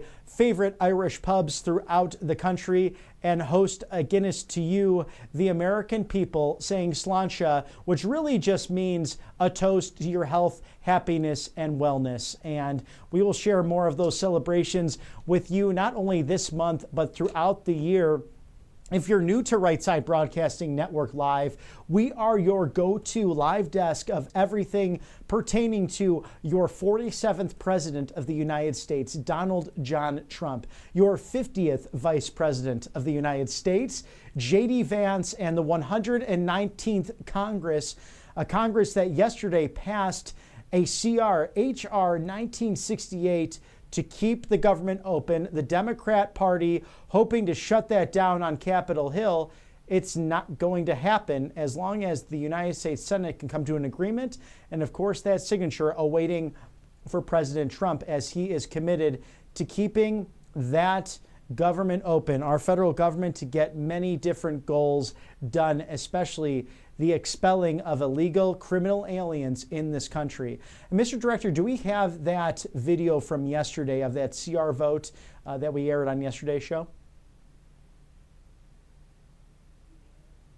Excellent. And we will bring that to you relatively momentarily, because that's a nice little moment just showcasing that vote. One Democrat did cross the aisle to support Republicans. Thomas Massie, Republican from Kentucky, did not cross the aisle. He went with Democrats, as he has clearly been showboating on a regular basis with many votes. And although he agrees with President Trump on a number of issues, President Trump taking to Truth Social to say, you know, this guy needs to be primaried, because he does just that, showboating on a regular basis, standing in the way of making America great again. But we have some interesting politicians from Kentucky lately, and even Senator Rand Paul speaking against the tariffs, which are clearly the best route to take. President Trump's mission makes a lot of sense, because he's basing this off of what great presidents like William McKinley did in the late 19th century, bringing in tons and tons of wealth for the United States, using tariffs, bringing countries to the table to negotiate. That's why 10 leaders, including now the Taoiseach of Ireland, have come to meet President Trump in the West Wing to talk about geopolitical threats, to talk about trade, to talk about free and fair trade. And we know that President Trump did this in his first term. He got rid of that nasty NAFTA that exported American manufacturing, that harmed our steel industry, that benefited other countries like Mexico and Canada, while harming the United States. And it's not going to end up like this anymore. That's why the USMCA was put into place. That's why unions have come to the table along with business owners, because they trust President Trump. That's why he went to a business roundtable yesterday to talk about his plans to make America great again. And although it could temporarily be somewhat painful in certain regards, we know that these tariffs will make the largest difference in the long run, because you have entities like the Chinese Communist Party who are playing that long game. They're much more willing to run the football for that first down, rather than our economy that tends to throw those Hail Marys or those artificial reports that take place. And we look at every quarter, and that's good that we do. I mean, it shows the strength of our economy, but at the same time, any minor downturn at the stock market, you can hear people saying, oh, no, no, no. I'm sure you've talked to friends that might lose temporarily, but then the gains in the long run will be really big for this country, not only with our safety, but for your own pocketbook. We saw this during the Reagan administration, when coming off of 4 years of a failed Carter presidency, it seemed a little bit unstable for a few months, but then President Reagan said, stick to these pro-growth policies and watch what will happen. Well, we know what happened. It unleashed the American economy and this engine known as the American capitalist consumer model. And it was unbridled success and incredible times in the 80s for our American nation. I predict the same will happen here in the 2020s with President Trump leading that way. And we remember 100 years ago, the Roaring 20s. That's what President Trump is seeking to reestablish here in the United States. And that's why he is meeting today with the Taoiseach of Ireland, Michael Martin, who has seen recent success for his party, a Fianna Fáil, in Ireland. That's the Republican Party of Ireland. So a center-right coalition seeking to work for religious freedom and independence, and someone that party for 98 years was on the front lines, especially against British rule historically against the Republic of Ireland. So a really heroic leadership there, and I'm sure they're having a great bilateral meeting. We'll bring you that video when it becomes available. After their meeting in the Oval Office, they'll be going over to Congress on Capitol Hill to meet with a bipartisan group to enjoy some lunch and share in those time-tested values of freedom, liberty, and patriotism, something that binds our two great constitutional republics just over the pond, of course, of the Atlantic Ocean, as they say. And I implore you, if there's two family vacations you can enjoy today or this summer, go to Ireland, go to Washington, D.C., both great places to enjoy with you and your family. It looks like we'll toss that over now as both leaders are preparing to leave for Capitol Hill. So we'll go to a live shot just outside of the West Wing.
And that's a live shot outside of the West Wing, a suburban looking like it's awaiting President Trump and the Taoiseach Michael Martin of Ireland. So we'll stay on that for you. In the meantime, because of this ongoing CR debate, we'll toss this from yesterday. H.R. 1968 has passed the House by a vote of 217 to 213, so razor thin, with one Democrat joining Republicans, one Republican, Thomas Massie of Kentucky, joining the Democrats in a no vote in order to try to shut down the government. They have failed.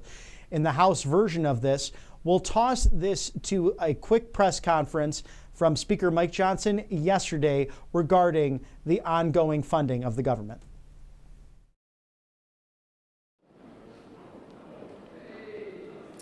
Well, this was a big vote on the House floor. The Republicans stood together, and we had one Democrat vote with us to do the right thing, and that is to fund the government. This was a clean CR. It freezes funding. It's a responsible thing to do, and we're ensuring that troops continue to get their paychecks and TSA agents continue to do their work and be paid, and essential workers on the border and elsewhere are doing their jobs. It's shameful what happened on the Democrat side. They engaged in a misinformation campaign. They put out talking points about the bill on Friday before the bill was even filed, which was Saturday afternoon. They've been lying and misrepresenting the facts about what's in the bill, and the American people can read it for themselves. It's only 99 pages long. We did our job today, and it's shameful that they will stop at nothing. They will suggest that this bill is something that it's not, and they will run out the clock to shut down the government in a desperate attempt to stop the America First agenda. But I will tell you that President Trump and Republicans in Congress will stop at nothing to deliver on that agenda. We are going to continue to work hard. We will continue to stick together and get this job done, and it's an essential one. Now that the government funding bill has been passed out of the House, we send it to the Senate, and it falls on the desk of Chuck Schumer. He is the leader of the Democrats on that side, and he must determine whether he wants to fund the government, do the responsible thing, or whether he wants to shut the government down. And I certainly hope that there are enough Democrats in the Senate who have a conscience, who will do the right thing by the American people and take care of business over there. So, any questions? Anybody? Are you expecting a shutdown? I certainly hope not. I believe they'll do it. I believe the Republicans will stick together in the Senate as we have in the House. And I hope there are at least a number of Democrats in the Senate who will do the right thing. If not, this will be on their shoulders, and everybody in America knows that. Mr. Speaker, on the other legislative undertaking, reconciliation, some senators yesterday suggested that they can get the ball rolling by sometime like August, which is far beyond your timeline. August is far too late. No, we're going to move that ball a lot faster than that, and we'll be talking with our colleagues and friends, Republican leadership in the Senate about this. They will be working the rest of this week, and then I think both chambers are doing district work next week. When we get back, this will begin in earnest, and we'll have leaders and lieutenants, committee chairs of jurisdiction in both chambers working together to begin that process, to finish up the resolution and move forward with budget reconciliation. That's going to be a very important thing for the country. A rescissions package, a lot of folks have spoken about that in part with this continuing resolution. What's the status of that? We anticipate that we will get a rescissions package from the White House as soon as all the calculations are made. The reason we took this step now is to allow for that process to continue to play out. And the DOGE efforts and the other things that are happening in the administration are very important for the American people, because ultimately what we're going to be able to do is downsize the size and scope of the federal government, make it work more efficiently and effectively for the people, and identify these extraordinary areas of fraud, waste, and abuse and eliminate that. So a rescission request from the White House would come over appropriately in the right timing when they have the calculations done, and Congress will do its job there. We are going to deliver for the American people. We're not sure yet. They're working on the calculations, which is the reason we could not include it today. But we do anticipate that. We're going to work hand in hand with the White House, and I want to compliment President Trump on his ability to be so involved that he's watching this step by step. He is determined to deliver for the people, and we are as well. So this is a well-coordinated effort between the White House and our Senate Republican colleagues and House Republicans. So we'll continue to work in that partnership to get this agenda done. Thank you.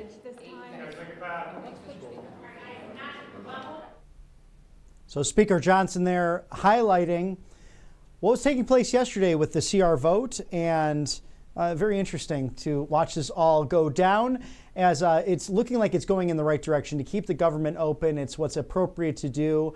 And sadly, you have the other side of the aisle, for the most part, trying to play games with something important. As you know, Speaker Johnson wants the clean CR. He's getting that in the House version. We now need to see how that will take place in the Senate and ultimately for the vote of President Trump. He does want to keep that on the table, though. He wants this government to keep functioning, so to not slow down the progress over the course of the last 50 plus days, which has been nothing short of extraordinary, with the executive orders, with the executive actions actually totaling over 400. in the course of the last 50 plus days. And we do have the door opening here. We might see who that could possibly be, but it does not look like the president nor the Taoiseach.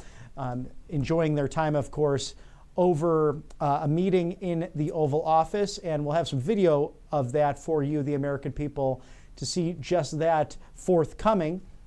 They will be en route to a congressional luncheon as well to continue this great celebration, this great bond of friendship between the Constitutional Republic of Ireland and, of course, our Constitutional Republic, the United States of America. Isn't it so great to once again be living in a constitutional era of governance, not this scary post-constitutional neo-Marxist ideological craziness that took place just over the course of 4 years with Joe Biden and his group of comrades, if you will, at the helm. I mean, it was really a rough time for a lot of us here in the United States, but President Trump working diligently to make American life better, not only for us Irish Americans, but for those across the board. And I think the leading issue has been the detaining and expelling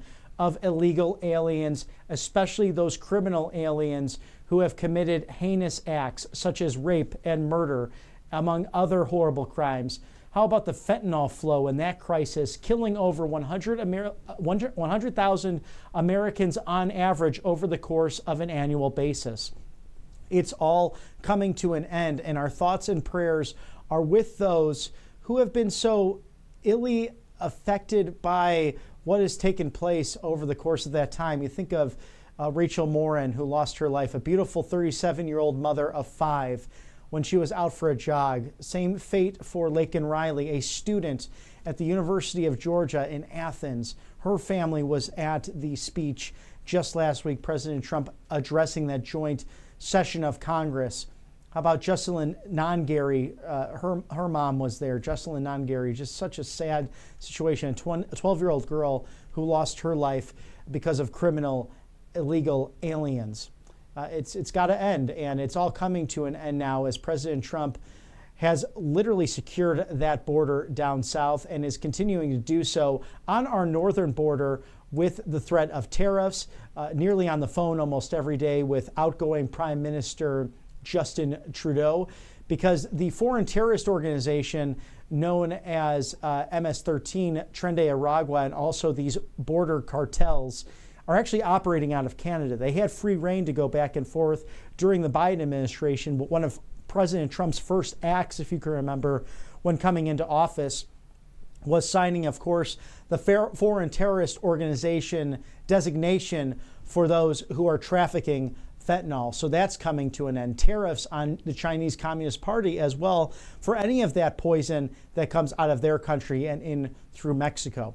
But in the meantime, we await the meeting between President Trump and the Taoiseach, Michael Martin of the Republic of Ireland. They're currently meeting in the Oval Office right now. We'll have playback of that for you. We saw the Suburban approach the door with the American flags and the Irish flags adorning that beautiful Suburban to take the leaders over to Capitol Hill to enjoy that luncheon.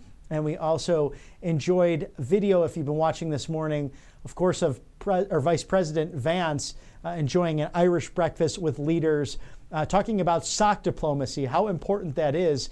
And I can relate to that because I have more character and fun socks than I do actually just traditional black tie dark socks. So I enjoy that myself. I might be wearing some Irish socks myself as I'm wearing my Irish green tie, also a Maha tie, and the Shamrock, celebrating my heritage today in this beautiful month of March, Irish American Heritage Month, brought to you by none other than the 47th Commander-in-Chief, Donald Trump. Thank you to our sponsors here at Right Side Broadcasting Network Live, angelpaste.com. You have to get this miracle cream. I've tried it myself. I get dry hands in the winter, and thankfully the weather is turning for the much better now in Auburn today, just being 70 degrees alone with sunshine. Can't complain. Spring is right around the corner. But throughout the year, but especially during those winter months, sometimes the hands get dry. So Miracle Cream Paste, I implore you to get this wonderful product. Christian-based. Also, they hire veterans out of Spring, Texas, right off the Gulf of America, angelpaste.com. They are experts in beauty and wonderful fragrances that are all vitamin B, vitamin C led, but also now GMOs, so non-GMO, also chemical free. Angelpaste.com. Go see them now for some wonderful products. They actually have a natural mosquito repellent you could wear as well. All good for your skin. None of the poisons that you can get from those sprays, and it's just not good for you at the end of the day. But angelpaste.com, very, very healthy and good for you. So visit this Christian-based company that hires veterans, angelpaste.com. Thank you for sponsoring us here on Right Side Broadcasting Network Live. And it is an all-American day mixed with a wee bit of Irish as we celebrate Irish American Heritage Month here in the United States, as it is 12:30 in our nation's capital. The two leaders will soon be en route to Capitol Hill to celebrate further this beautiful alliance, this beautiful friendship, which has been through so much over the centuries against those who would seek to really put out the light of both of our nations, and many have failed in doing that. And the European Union has been extraordinarily unfair when it comes to trade policies with Ireland and with the United States. And I'm sure that both leaders, President Trump and Taoiseach Martin, will be discussing many of these items as they look to celebrate the great shared traditions of God, faith, and family today at the White House, and momentarily heading over to Capitol Hill. If you're just joining us now, I'd like to share that proclamation, as I have been this morning with everyone here at Right Side Broadcasting Network, because it's an amazing Irish American Heritage Month proclamation signed by President Trump on March 6th, just last week.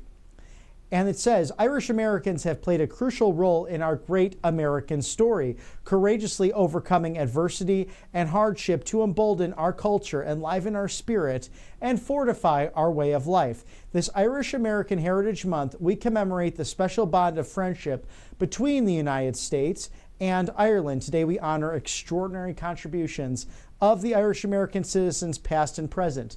During the 19th and 20th centuries, millions of Irish immigrants departed the rolling countryside of the Emerald Isle for bustling cities of Chicago, Boston, and New York, leaving behind their homeland and embarking on a daring mission and journey across the Atlantic in order to make their lives better in hopes of a new frontier opportunity to better their future for their families.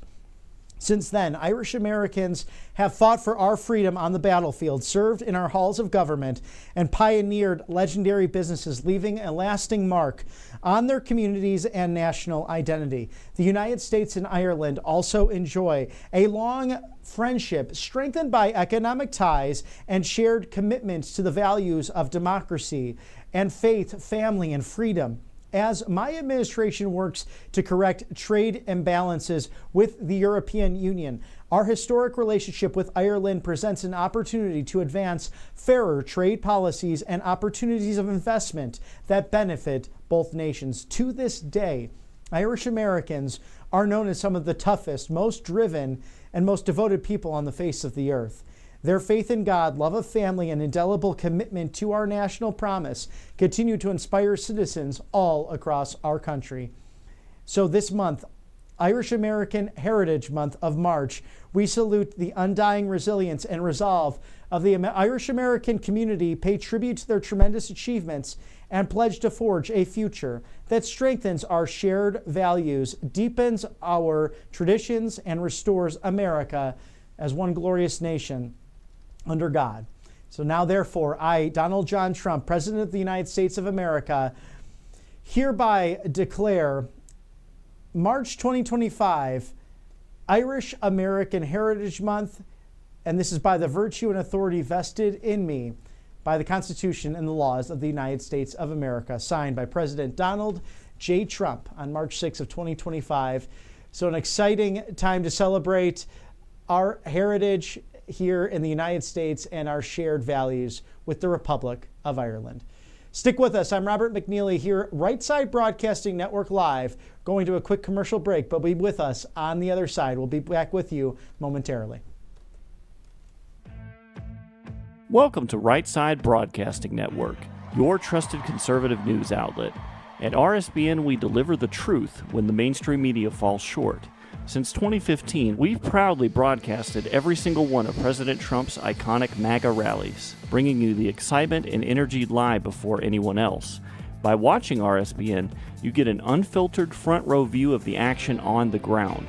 We interview the crowds to give a voice to millions of Americans just like you. We show you President Trump's speeches in their entirety, free from interruptions and censorship. We cover the stories that matter to you with the integrity and passion you deserve. Thank you for choosing RSBN as your home for America First News. Together, we stand strong, united, and informed. So join us and be part of the right side of history.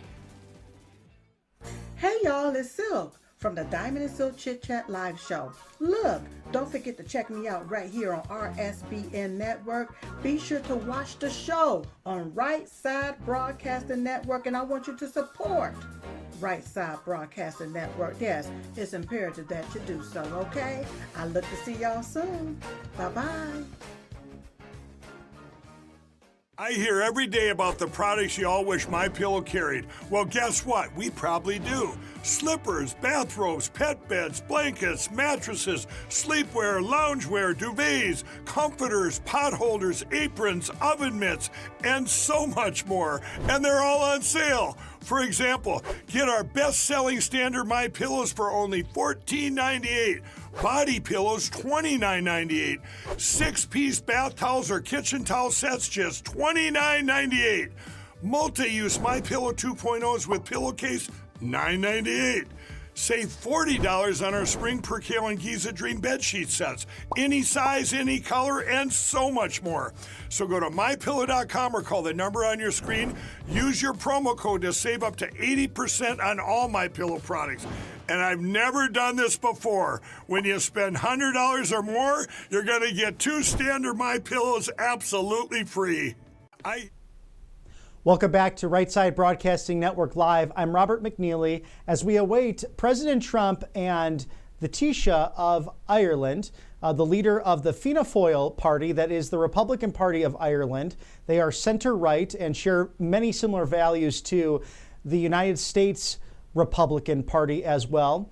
And of course, both of our great nations enduring constitutional republics focused on making America and Ireland great again. So that meeting is happening right now in the Oval Office between Mr. Trump and Mr. Martin, and they will be heading over to Capitol Hill for a congressional luncheon, hopefully bipartisan. Most likely it will be. This is an annual tradition of the Irish Republican leaders and coming to the United States in order to celebrate all that we share as nations committed to God, family, faith, democracy, and the rule of law. And I'm sure they have a lot to discuss with the imbalances the European Union has presented in regards to free and fair trade.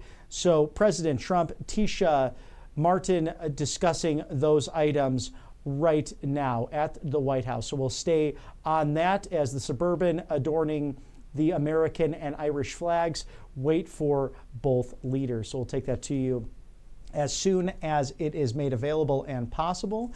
And of course, here at Right Side Broadcasting Network Live, we are committed to you, the American people, to share with you unbridled access to your 47th Commander-in-Chief, President Donald John Trump, and our 50th Vice President, J.D. Vance, who enjoyed a morning breakfast with Irish leaders and a bipartisan congressional delegation focused on everything that's great between our two outstanding nations. Of course, he mentioned that Second Lady Usha Vance was able to bring out her green pants today, which is a rare occasion, but the Vice President also wearing his green socks and discussing shamrock diplomacy as well. So we can actually toss that over there now to the Vice President if you did not catch it this morning. Let me just say before I introduce the Taoiseach that You know, one of the things that we try to do with this breakfast is just remind people of the important bonds of friendship between the United States and Ireland. And, you know, I think it's a great opportunity to do that. It's also a really great opportunity for Usha to wear her pair of green pants. She's had these in the closet for years and finally gets to break them out. Perhaps the most honored guest, of course, except for the Taoiseach and his wife, is my dear friend from the United States Marine Corps, Colin Tiernan. He brought his brother, Joe. Good to see you, man. And here's the thing that Colin taught me when I was in the United States Senate. He taught me about sock diplomacy, about the importance of gifting socks to my fellow senators. Something that had, you know, I give, you know, Massachusetts socks to our friends from Massachusetts and Utah socks to our friend from Utah. So, Colin, in your honor, I've worn these shamrocks. And I will say when we meet later in the Oval Office to the Taoiseach, the president. And yes, that is President Trump and Taoiseach Martin that are getting into the Suburban. They are heading over to Capitol Hill. We're going to toss that live right now.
So there you saw the Taoiseach of Ireland, Mr. Michael Martin, heading over to Capitol Hill.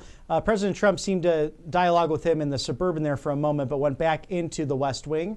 And we are awaiting some playback from their meeting from the Oval Office. So we will bring that right to you when it's available.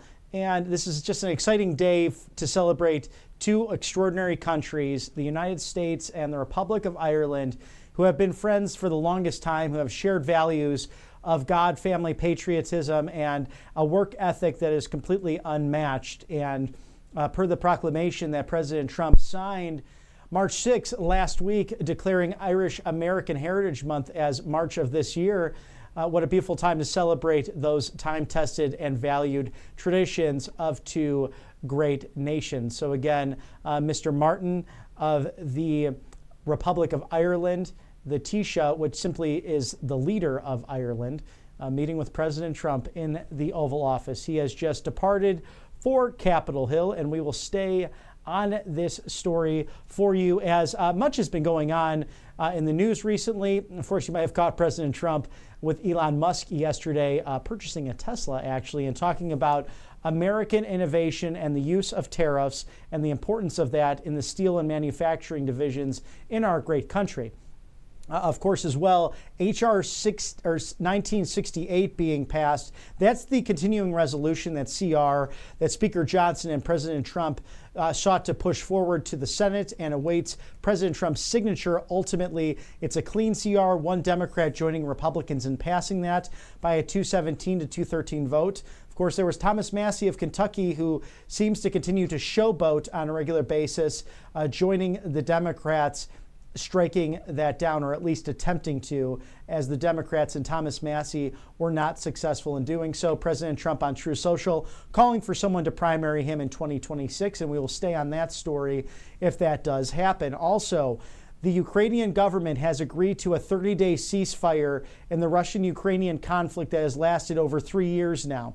Secretary of State Rubio leading the charge on that, the Kingdom of Saudi Arabia hosting these discussions and these meetings between the Ukrainian and United States government, and the Russians also invited in that dialogue. But Secretary of State Marco Rubio now saying, thanking the hospitality of the Kingdom of Saudi Arabia, but also saying the ball is in the Russians' court now. The Ukrainians, the United States, have sought this peace. It's a 30-day ceasefire. Now it's up to the Russian government. So we'll see this back and forth taking place.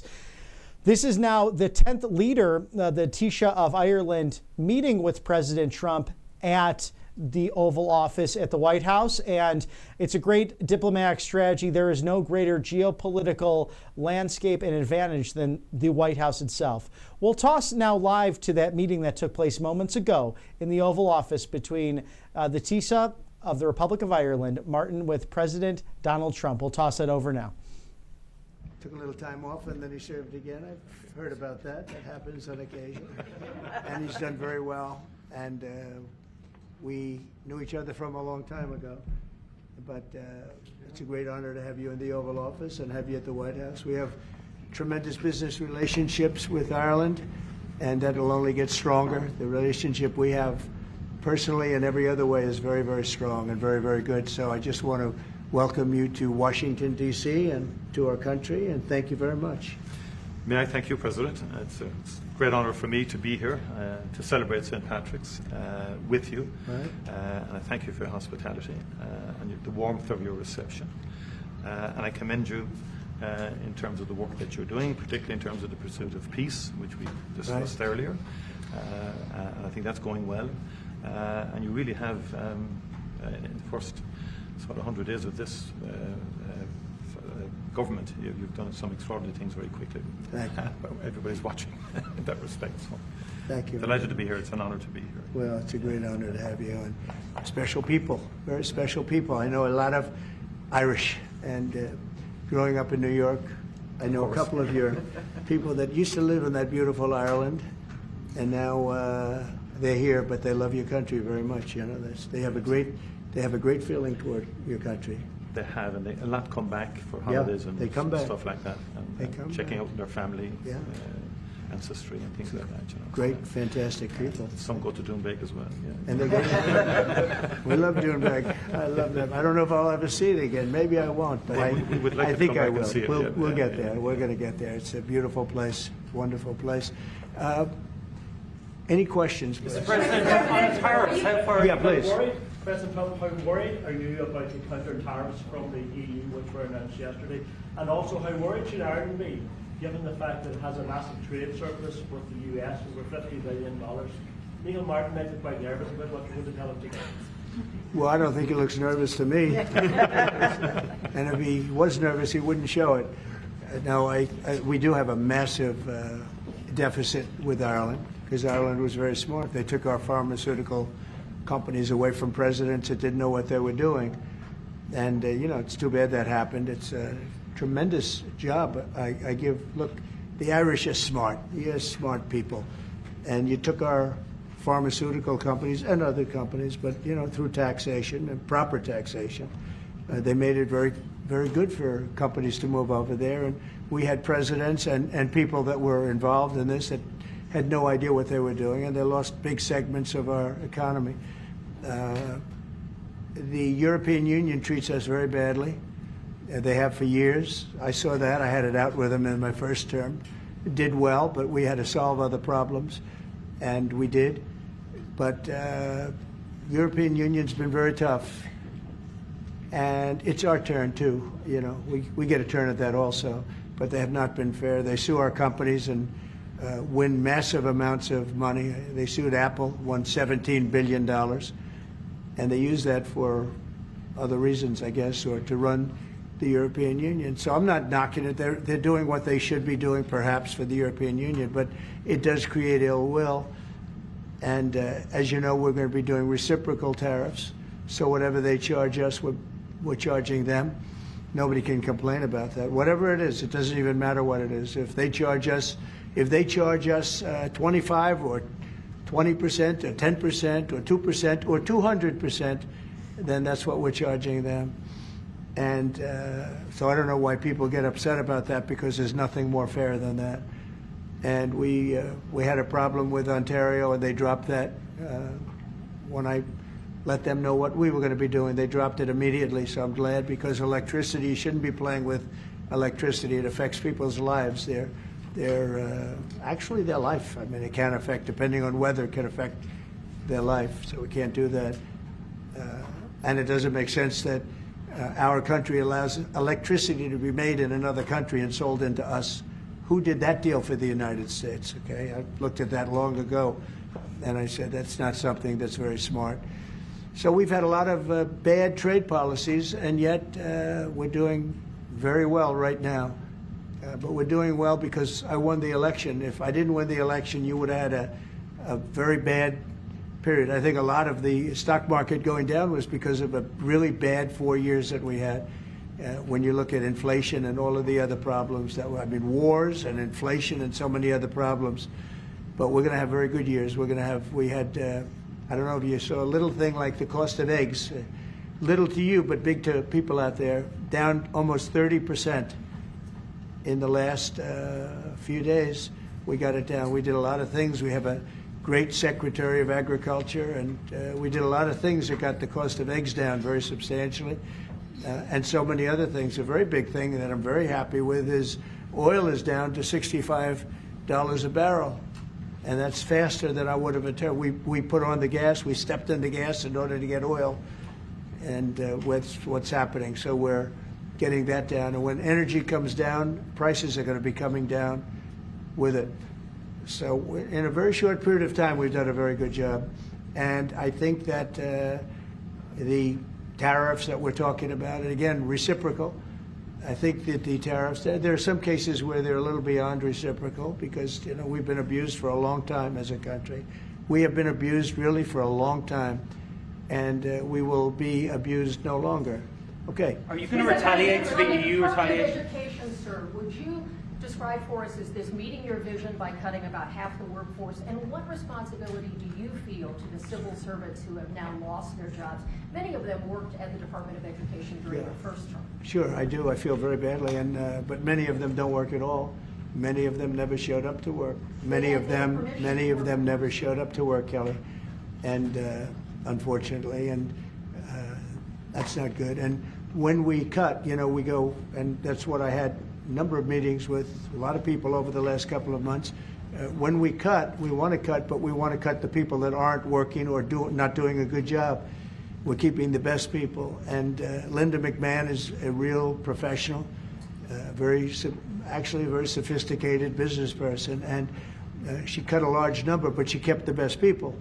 And we'll see how it all works out. But our country was run very badly. I mean, whether it was that or contracts that were signed that was so bad, so obviously bad, and I go through them in speeches. I could go through them all day long. I could read for billions and hundreds of billions of dollars, and all of that fat and waste and fraud and abuse is being taken out. But it's incredible what's happened. Now, Department of Education's maybe more so than any other place, has a lot of people that can be cut. They're, number one, not showing up to work. Number two, they're not doing a good job. And if you take a look at our education process, and if you look at the charts, because they have numerous charts where they do the top 40, we're at number 37, 38, 39, and 40. And recently they hit, during Biden's last few days, they hit last. So they were number 40, and yet we're number 1 in cost per pupil. So it's pretty bad. But we have a dream. And you know what the dream is? We're going to move the Department of Education. We're going to move education into the states, so that the states, instead of bureaucrats working in Washington, so that the states can run education. And you have Norway, you have Denmark, you have Sweden, you have Finland, you have various countries that do very well. You also have China that does very well in education, which is a pretty big tribute to China, I must say. 1.4 billion, and they're in the top 10, and it's pretty amazing. So we can't blame size anymore. You know, normally you'd blame size. It's too big, how can you do it? But China does it. So we think when you move it back to Iowa and Indiana and all the states that run so well, there's so many, I could name 30, maybe almost 40. Those will be as good as Denmark, those will be as good as Norway, and they'll be as good as any of these. I believe they'll be as good as any. Now then you're going to have 10 that won't be so great. You're going to have 5 that will not be good at all, but we'll work with them and we'll get them to be good. But what we want to do is always school choice, but we're going to do school choice, and we're doing it. But we want education to be moved back where the states run education, where the parents of the children will be running education, where governors that are doing a very good job will be running education, not run. I drive through the city and I see like so many buildings, Department of Education, Department of big buildings, and by the way, they're empty. Nobody shows up to work. So I think Linda did a very good job. Mr. President, do you have a meeting with Vladimir Putin scheduled or a conversation? What would be your I won't comment on that, but we had a great success yesterday. We have a full ceasefire. If it kicks in, we have to see. It's up to Russia now.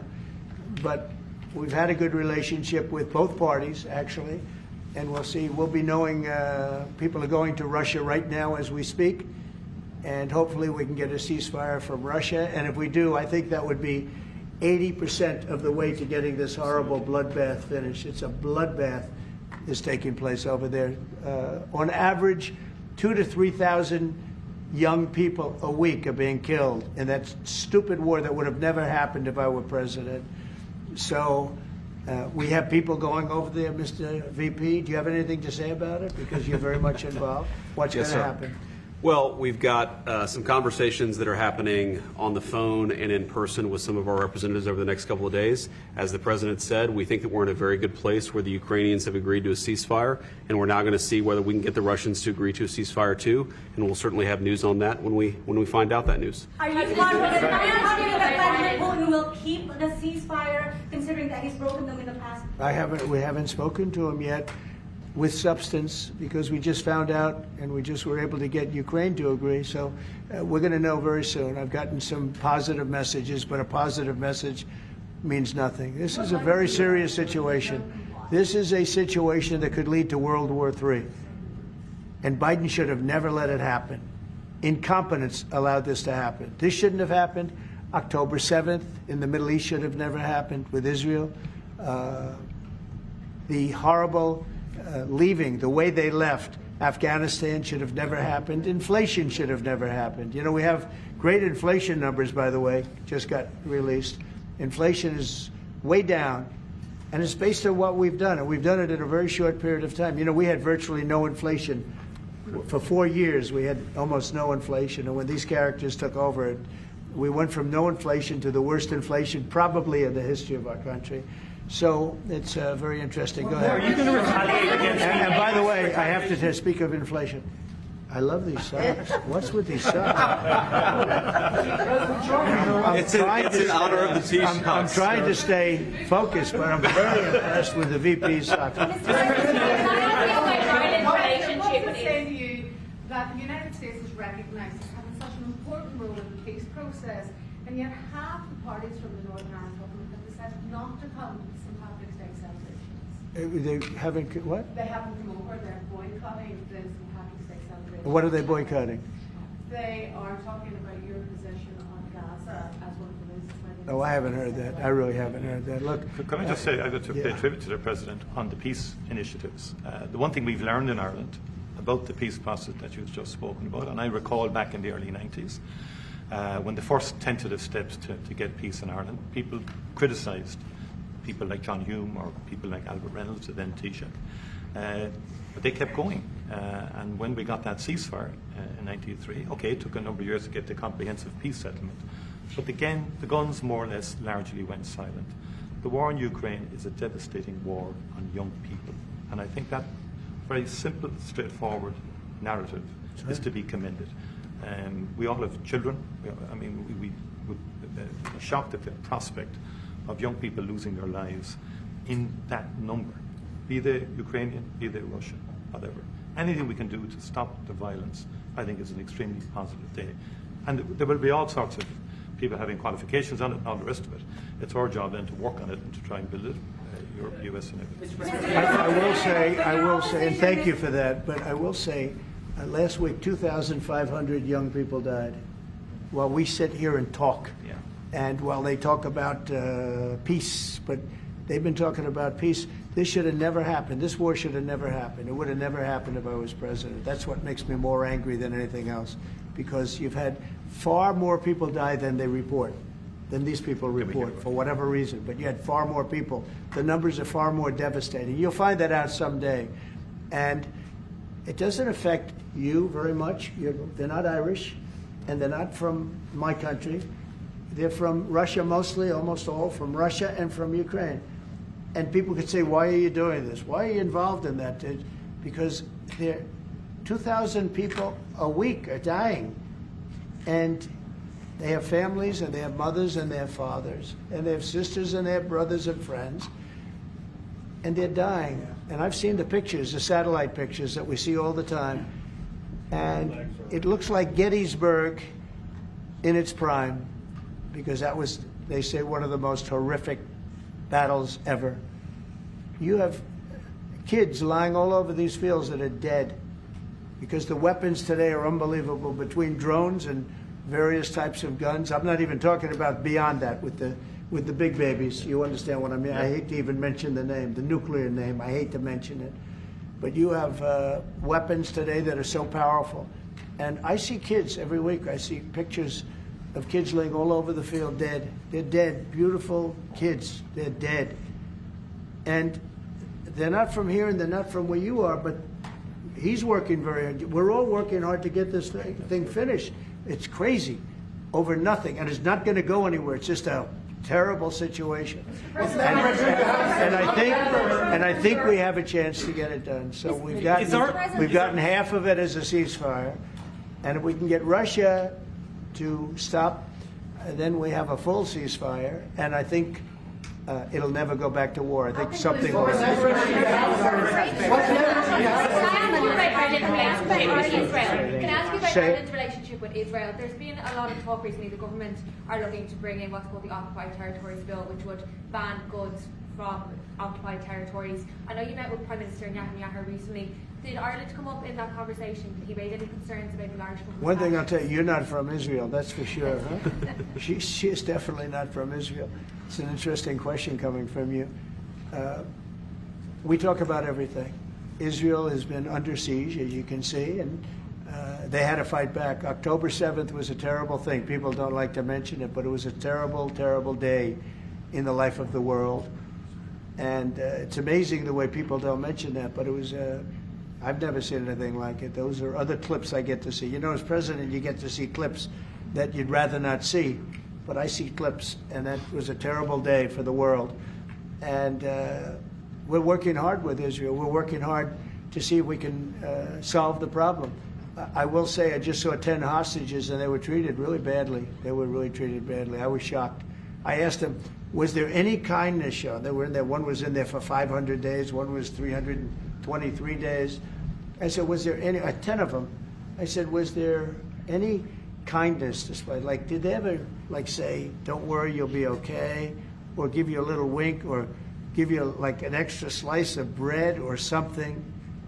And everybody said, all of these people said, zero. It was hatred. It was pure hatred. So, I mean, that's a very deep-seated problem. Would you give the Taoiseach some advice? Would you give the Taoiseach some advice? Ireland is in the midst of a housing crisis now, and I know you've a lot of experience as a businessman. How can the state build tens of thousands of houses at speed? You know why they have a housing crisis? Because they're doing so well. They can't produce houses fast enough. That's a good problem, not a bad problem. That's a pretty good answer, President. No, it's true. Will you put more tariffs on the EU, Mr. President? Mr. President, will you? Everybody should have that problem. That's okay. Will you put more tariffs on the EU? I know this gentleman. He'll get it solved. Will you put more tariffs on the EU? Will you respond to their retaliation? Oh, of course I'm going to respond. You will retaliate The with problem more is tariffs. our country didn't respond. Look, the EU was set up in order to take advantage of the United States. Including Ireland? Is Ireland taking advantage of the US? Of course they are. I can't, you know, I have great respect for Ireland and what they did. And they should have done just what they did. But the United States shouldn't have let it happen. We had stupid leaders. We had leaders that didn't have a clue. Or let's say they weren't business people, but they didn't have a clue what was happening. And all of a sudden, Ireland has, you know, our pharmaceutical companies and other, this beautiful island of 5 million people.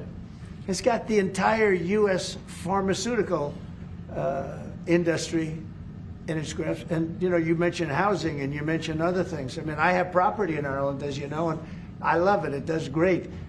But I'd like to see the United States not have been so stupid for so many years, not just with Ireland, with everybody.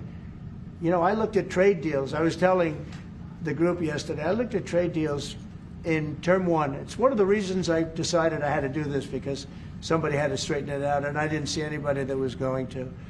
I looked at trade deals that were so bad, I'd actually say, how is it possible that this could have happened? Who would have been so stupid to let these deals happen?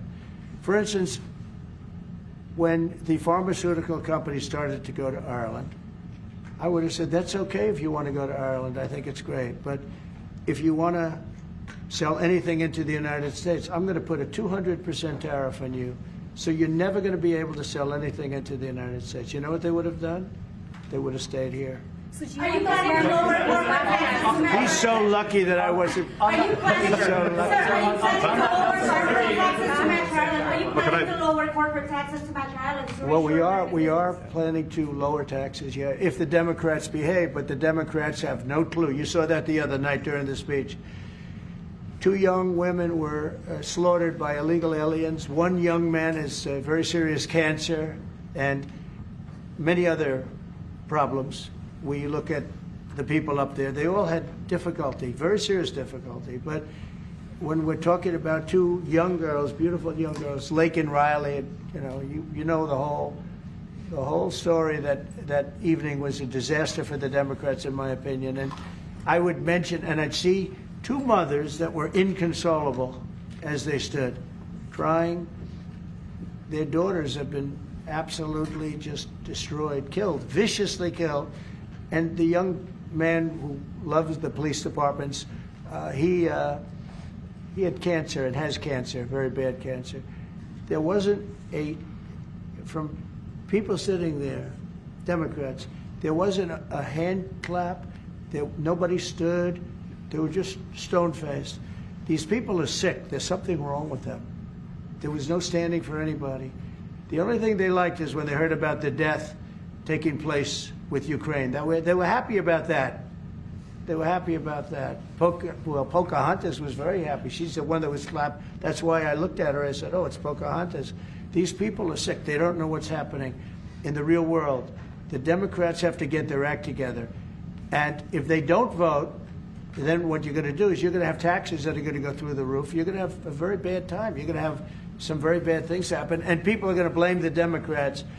And Schumer is a Palestinian, as far as I'm concerned. You know, he's become a Palestinian. He used to be Jewish. He's not Jewish anymore. He's a Palestinian. Okay. On tariffs, there's been a lot of on and off, some inconsistency. There's no inconsistency, only with NBC, which is one of the worst networks on television, by the way. Let me just tell you the inconsistency. I have the right to adjust. And I was called by the automakers, as an example, General Motors, Ford, etc., the big three, the big four, and they asked me to do them a favor. Could I delay it for a period of 4 weeks so that they're not driven into a little bit of a disaster for them? They actually love what I'm doing, but they had a problem. And I'm not like a block that just, I won't delay it. It's called flexibility. It's not called inconsistency. It's called flexibility. And I think you want me to be flexible too. Is flexibility going to be your ongoing view towards? Sure, I'll always have flexibility, but there will be very little flexibility once we start. April 2nd is going to be a very big day for the United States of America. The United States of America is going to take back a lot of what was stolen from it by other countries and by, frankly, incompetent U.S. leadership, grossly incompetent. I gave you an example of Ireland. I would have never let that happen. Impossible for that to have happened. But we're going to take back our wealth, and we're going to take back a lot of the companies that left are coming back. If you haven't read, we have the biggest computer chip company ever, has virtually all of the market. I didn't call them, they called me. And they called for two reasons. Number one, we had a great election of somebody that they want running the country. And we won in a big mandate. We won every swing state. We won by millions of votes. We won by 2,750 districts to 500. Think of that, 2,750 districts to 500. That's why the map, when you looked at it, was entirely red, meaning Republican. Not meaning communist. So anyway, look, this country needed somebody to defend it. It's this big, beautiful place that was being ripped off by illegal immigrants coming in from prisons, coming in from mental institutions, gang members, gang leaders, drug dealers, pouring into our country with the open borders. I am so angry at the last 4 years at what they've done to our country, what they've done to this country between inflation, but maybe the most that bothers me is that they would allow millions of people to come into our country that are stone cold murderers, killers, drug dealers, the worst gang members, the worst people allowed into our country, and we're now getting them out. We're going to get them out. We're getting them out. I want to thank Tom Homan, by the way. He's doing a great job. And I want to thank Kristi Noem, who's doing a fantastic job. This is a job that's so unnecessary. This should have never happened. This should have never happened. So we're bringing back our country in many ways, not only financially, and financially we'll be stronger than ever before. I think the markets are going to soar when they see what's happening. I'll tell you what, I'm called every day by numerous big companies. I spoke at the Business Roundtable yesterday. They had the largest attendance they've ever had. And these are only the CEOs and chairmen, but mostly the people that run, the boss, the people that run the top 150 companies. 150 people showed up. Every single company showed up. First time it ever happened. It's been around a long time. The biggest business leaders. We had a great discussion. Went really well. And I want to tell you, there's tremendous optimism out there about our country in terms of regulations being cut, in terms of taxes being cut. And it would be great if the Democrats would do what's right. It would be great if the Democrats would do what's right for our country for a change, because they really are there. They've lost their way. They've lost their way. They think that people pouring into our country from prisons, jails, murderers. We have 11,088 murderers that were allowed into, people that murdered people, half of which murdered more than one person in our country. We're getting them the hell out. But who would run it? Who would allow this to happen? Who would allow men to play in women's sports? And they're still fighting it. It's got to be a 95% issue. But they're on television this morning. I see this person, a Democrat, say, we should have the right. No. Men should not be. They're hurting women. They're hurting women very badly. They're hurting women. And they should not. And they're also demeaning women. But who would want these things? And everything's transgender. Everybody transgender. That's all you hear about. Now, that's why we won the election in record numbers. But very importantly, now it is what it is. The Democrats should get with us and come up with good tax policy so that Ireland and other countries can't take our businesses away from us.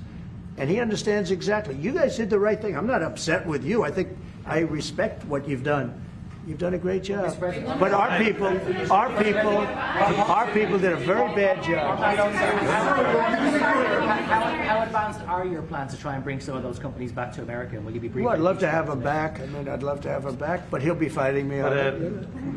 What I would say, President, if I could 1 second, just make the point. It's a two-way street too. We are investing a lot more in America now, and people may not realise, but Ryanair, one of our biggest airlines, for example, AirCap, they buy more. The two of them together buy more Boeing airplanes than anybody else outside of America. That's a little known fact. It doesn't turn up in the statistics, but Ryanair and AirCap, big aircraft leasing company, Irish company, have done great work with Boeing and huge investments over the last couple of years. You know, so and there's a lot of Irish companies here now, about 700 odd Irish companies based in America. Glanbia, Smurford, Rock, I was saying to you this morning, Vice President. A lot of them creating thousands of jobs in America. And it's only fair. I mean, that's correct. That's right. That's the way it should happen. And I think it's a very good relationship we have. It's a historic one. It's happened over time. We've added value to American companies. We've increased our value. They've got access to the European market, and they did all of that. I understand where you're coming from fully. But I think it's a relationship that we can develop and that will endure into the future, and will change, it will adapt, and you're evolving and you're doing things. And they've done a very good job. Now, I just will say this. But with all that we've said, we can talk about Ryanair. There's a massive deficit. I don't mean by a little bit. I mean, there's a massive deficit that we have with Ireland and with other countries too. And we want to sort of even that out as nicely as we can, and we'll work together. We're going to work together great, but the deficit is massive. Will you hear this one? You said earlier that it was now up to Russia in terms of the ceasefire. Yeah. Is there anything you can do in terms of pressuring Russia or in terms of sanctions? Or what can you do? We can, but I hope it's not going to be necessary. Sure, we can pressure. We can do that with Russia. Remember this, Russia took Georgia from Bush, right? They took Crimea from a man named Obama, Barack Hussein Obama, right? They tried to take the whole thing from Biden. They're going for the whole ball of wax. Who was the only one that never took anything from? Trump. And in fact, I'm the one that stopped Nord Stream 2, the pipeline, the biggest pipeline anywhere in the world. I stopped it. It was dead. And then Biden got in and he approved it. Nobody mentions that. What I did to Russia was very tough. I was the toughest ever. But nope, they never took anything from me. They took them from Obama and Bush, and they took it from Sleepy Joe Biden. With Biden, they wanted to take the whole country, but I think I've stopped that, but we'll see. But yeah, there are things you could do that wouldn't be pleasant in a financial sense. I can do things financially that would be very bad for Russia. I don't want to do that because I want to get peace. I want to see peace, and we'll see. But in a financial sense, yeah, we could do things very bad for Russia. It would be devastating for Russia, but I don't want to do that because I want to see peace. And we're getting close to maybe getting something done. We've got Ukraine done, and as you know, I've always said that Ukraine might have been the more difficult party. You were here a week ago when some interesting things happened. I had somebody that didn't seem to want peace. Now he's agreed to peace. So we'll see what happens. Brian? Yes, thanks. Thank you. First, we'll congratulate you on your lower inflation core rates. Thank you. Gas prices going down, airline prices going down. This is for the Irish gentleman here, if I can see him real quickly. Welcome, United States. You look great. Thank you. Nice to. That's it. Now you feel good. He knows. What's coming next? Ran on Sorry? Make America Great Again. If you could run on MEGA, Make Ireland Great Again, what would your #1 issue be for people in Ireland right now to make your country stronger? And I've got a 2-part question to that as well. Yeah. The #1 issue in Ireland is housing, to be honest, and I think it was correctly pointed out. We've got to build more houses. We've got to build them faster to give the young people of Ireland an opportunity to afford to buy a house or to afford to rent a house. We have a lot of other good things happening. That's my #1 priority. Wonderful. Are you trying to and my service second the part question to this, Ireland is known for very happy, fun-loving people. Great attitude, many in this room right now that I've met. Why in the world would you let Rosie O'Donnell move to Ireland? I think she's going to lower your happiness level. That's true. Thank you. I like that question. Mr. Do you know you have Rosie President, O'Donnell? no. Do you know who she is? Do you know who she is? Yeah. You better off not. You're better off not knowing. Prime Minister, are you expecting to inform the President your views on Gaza, considering that you have diametrically opposed positions on the state of Palestine? Your country is one of 3 in Europe that recognizes the state of Palestine. Are you expecting to discuss this with the President? Are you expecting to inform him? I don't have to inform the President. He's very well clued into the whole situation. We shared the President's, again, unrelenting focus on peace. And he's envoying the President himself, as soon as he came into office, went to get a ceasefire. We've been calling for a ceasefire for a long time. We want to consolidate the peace. That is our fundamental aim. We want the hostages out. I've been saying it from day one. It's a horrific thing to do to take someone as a hostage. And I went to Kibbutz Be'eri after October the 7th in solidarity with Israel, and that gets forgotten. And I went a week or 2 afterwards. I saw the kibbutz. It was a shocking thing to see, even though it was a week or 2 after the horror. It was a village. You could see life going on prior to the attack. It was something that will not leave me. And I've been interested in the Middle East for a long, long time. It's complex, and it's all of that. But we do desperately need the hostages out, all of them. It's far too long. Let me finish. And then we need a ceasefire. We need to consolidate that. We need a surge of humanitarian aid into Gaza. Because again, there's too many children and too many people starving and so on. Just too many. And it's that humanitarian impulse is what motivates the Irish in respect of its views. And I've always been of the view, it's been our view that a 2-state solution would be ideal. It's become much more challenging and difficult as time's moved on. But that has always been our position. But it's genuinely to have people, because we've gone through this. We discussed this prior to you coming in. We've been through some of this. People hating each other, terrible acts of violence carried out on each other. We came through it. It's our earnest hope that Arab and Jewish people can live side by side. And I've met with people, parents of children who were killed on both sides, called Parents Circle in Israel, and they work to try and bring people together. It's difficult work. What about the President's plans to expel Palestinians out of Gaza? Are you discussing that with him and giving him your... Nobody's expelling any Palestinians. I don't know. Who are you with? I'm with Voice of America, sir. Oh, no wonder. Okay, Voice of Taoiseach, how he feels about the President just saying that he would like to take back US companies, pharma companies based in Ireland. Well, I think the pharmaceutical companies in Ireland are doing very well, as the President has outlined. Again, I think it's about that two-way partnership. I understand fully where the President is coming from. I think there's actually room. Now, we can discuss all this. I think there's room for those companies to grow in America, and many of them, by the way, have already announced fairly significant manufacturing investments now. It's true, just recently. Like people like Eli Lilly, for example, who have been a long-standing presence in Ireland since the 1970s. I spoke to the CEO recently. He's great. Great guy. And he's announced, I think, about a $50 billion investment in America. New plants. But there's big investment, they've had big investment in Ireland. Ireland has served them well too, The workforce is very strong. It's an educated workforce. They delivered well. During COVID-19, a number of CEOs said to me, a lot of the plants in Ireland were the only plants that never closed for a single day during COVID. Not a single day. Productivity is good and so on like that.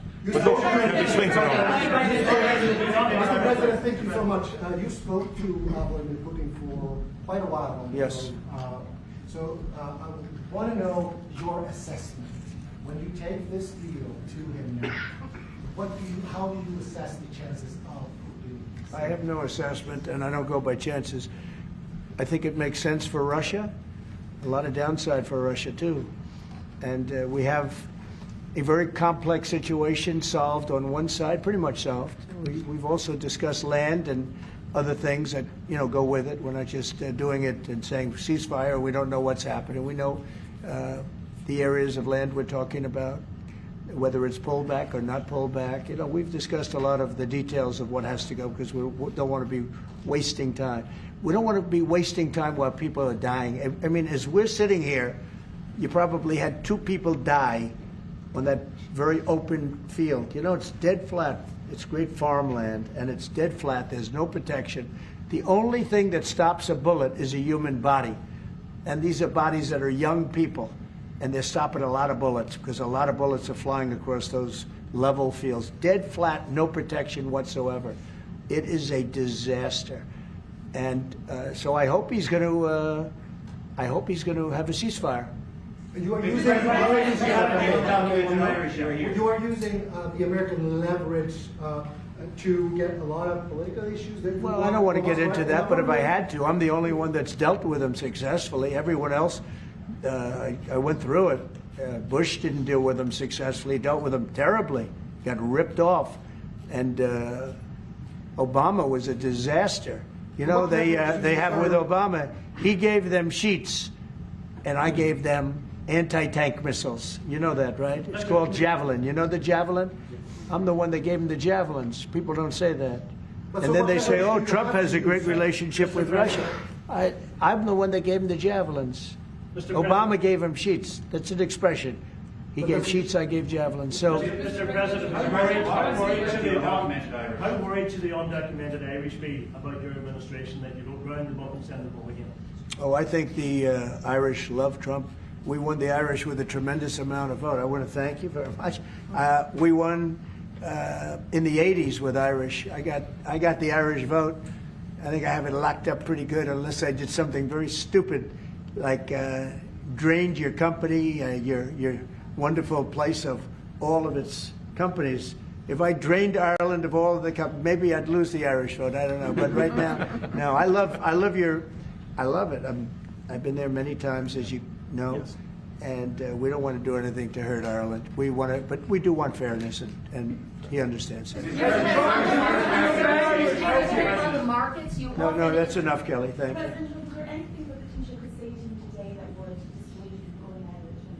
I can't hear. Mr. President, it's Irish American Appreciation Month, you've named it there. Who's your favourite Irish person?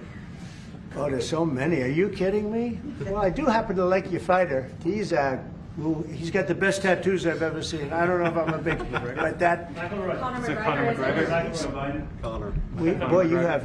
Well, Conor's great, right? Talking about Conor, but you have a lot of great Irish fighters, actually. Great fighters. I don't know what that is, but Ireland's always had a lot of good fighters. You know why? Because they're tough people. They're smart people and they're passionate people. And they really have been over the years. So many. I think your father was a great fighter, right? He was, you did. Wow. Right. And yet, look at you. You're so smooth and so. He was a very good defensive boxer. He was a really good. He was a good boxer, yeah. Right, yeah. Boxed for Ireland, and yeah. That means you genetically. I'm not going to mess around. Yeah. Okay, let's a couple of more from somebody that didn't ask a question. Yeah, please go ahead. Mr. President, should Apple go back to the U.S. from Ireland? Who? Apple. Oh, Apple's been treated very badly. Look, Apple had tremendously bad luck. I thought they had a very good lawsuit, but they lost. We fought with them. $16 billion. $16 billion, and they're after a lot of our American companies. See, that's what's unfair. It's the European Union. I'm not blaming you. I'm blaming the European Union. The European Union's gone after our companies, and Apple's a great company, and they have to give $16, $17 billion on a lawsuit that I didn't think was a good lawsuit. No, that's not good. No, the European. We have a problem with the European Union. They don't take our farm products. They don't take our cars. We take millions of cars, BMWs and Mercedes-Benz and Volkswagens and everything. We take millions of cars. I said to Angela Merkel at the time, I said, Angela, how many Chevrolets do we have in the middle of Munich?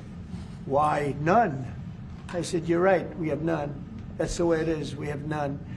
No, I'm not happy with the European Union, I want to tell you. And, and we're going to win that. We're going to win that financial battle. It's a financial battle. European cars, Mr. President?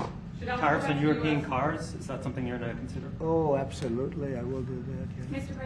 President, Think of it, they have millions of cars coming in, millions and millions of cars. One of probably the largest. Japan's very big too, but and they don't accept our cars. We make great cars. They don't have our cars, but we have their cars. They don't have our farm products. We have the greatest farmers in the world. They don't accept our farm products, and we accept theirs. So, you know, things are going to change unless they do what they have to do, and they know what they have to do. This is not going to be a tough battle. In my opinion, not going to be tough. Just like when Ontario charged us, everybody said, oh, they just charged. I said, this will be won in 1 hour. And they announced what we were going to do, and they withdrew their little threat. And what they don't say in Canada is that 270%, have you ever heard that? We have tariffs on dairy products from Canada of 270%, going up to 400%. You never hear that. Canada's absolutely one of the worst. And we, when I say worst in terms of charging tariffs.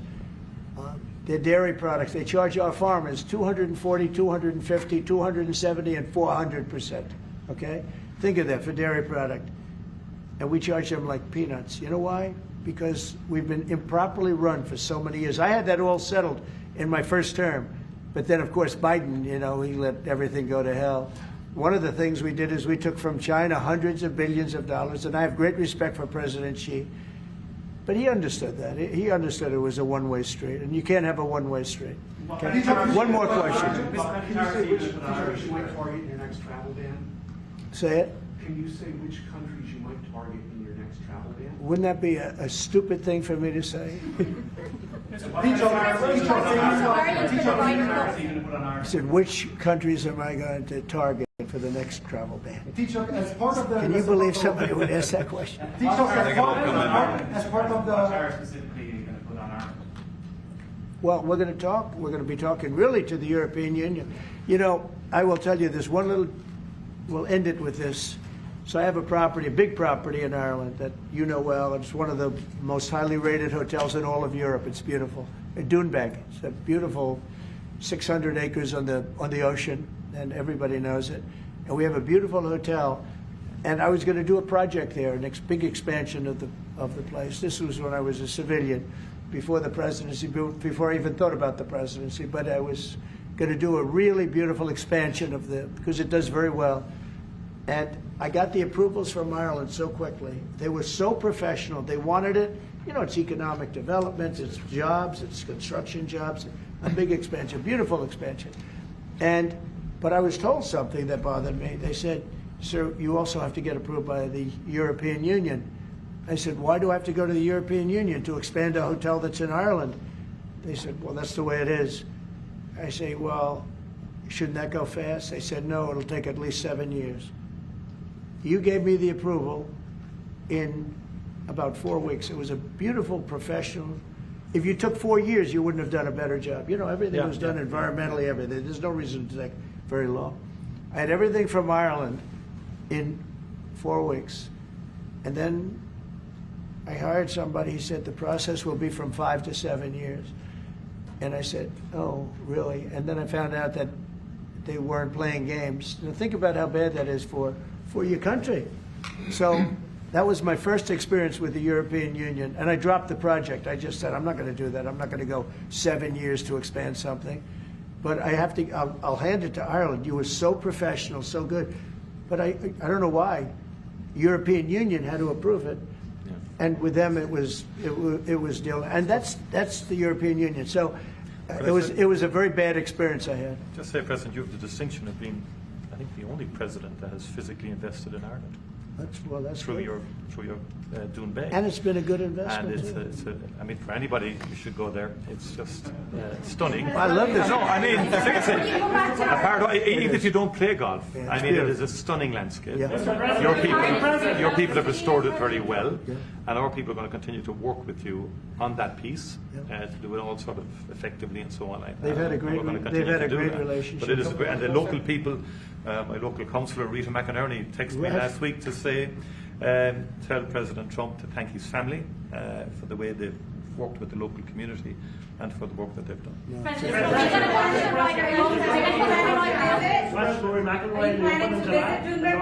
I love Rory. I think Rory's great. He's a great golfer. He just won 2 weeks ago. He's a great guy. I played golf with him 3 weeks ago. And he's really a fantastic player. He's in good form, too. When he played with me, he played very well, I can tell you. No, Rory certainly is one of the favorites. He's always going to be one of them. He's a very talented guy. He's a very good person, too. Are you planning to visit Cuba, Mr. President? I will. I'll get there sometime. I hope soon. In fact, if we meet, we'll meet at Doonbeck.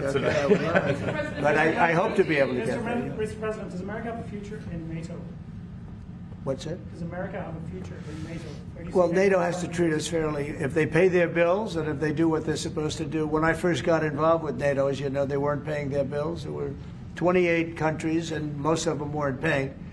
And I got them to pay. And they paid billions and billions of dollars. I made a certain statement that I'm not going to be involved with NATO unless you're going to pay your bills.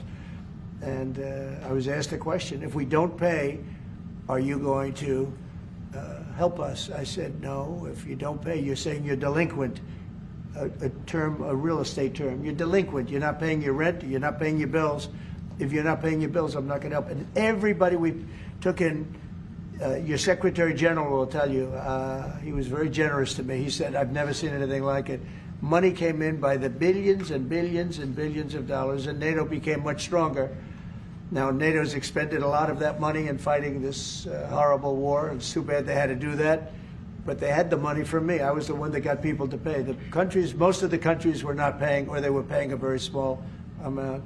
So we'll see. But NATO can be a force for the good, absolutely. Would you like to see Ireland join NATO, Mr. President? That's up to Ireland. Well, do you think Ireland and the EU are too close? Do you think that perhaps, like you said, we are very close. No, Ireland and the EU. Do you think there's too close a relationship there? Do you think there needs to be a separation, like you said, if you can't get planning permission when you can get it in Ireland, but you can't get it in the EU? Do you think? Well, look, I can just tell you about my personal experience. That Ireland treated me very well, and the EU was terrible, and they stopped really a magnificent addition. It wasn't a big deal from the standpoint of the world.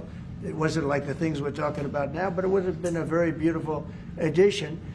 And they stopped it, which is bad for Ireland. And I don't know why. I don't know why it would take 5 to 7 years to get something approved, but that's what it was. Thank you all very much. Thank you. Thank you. We're headed out. Thank you. All right, headed out right behind you, right behind you. Right through this door. Thanks, guys. This way here. Thank you. I should have. Thank you.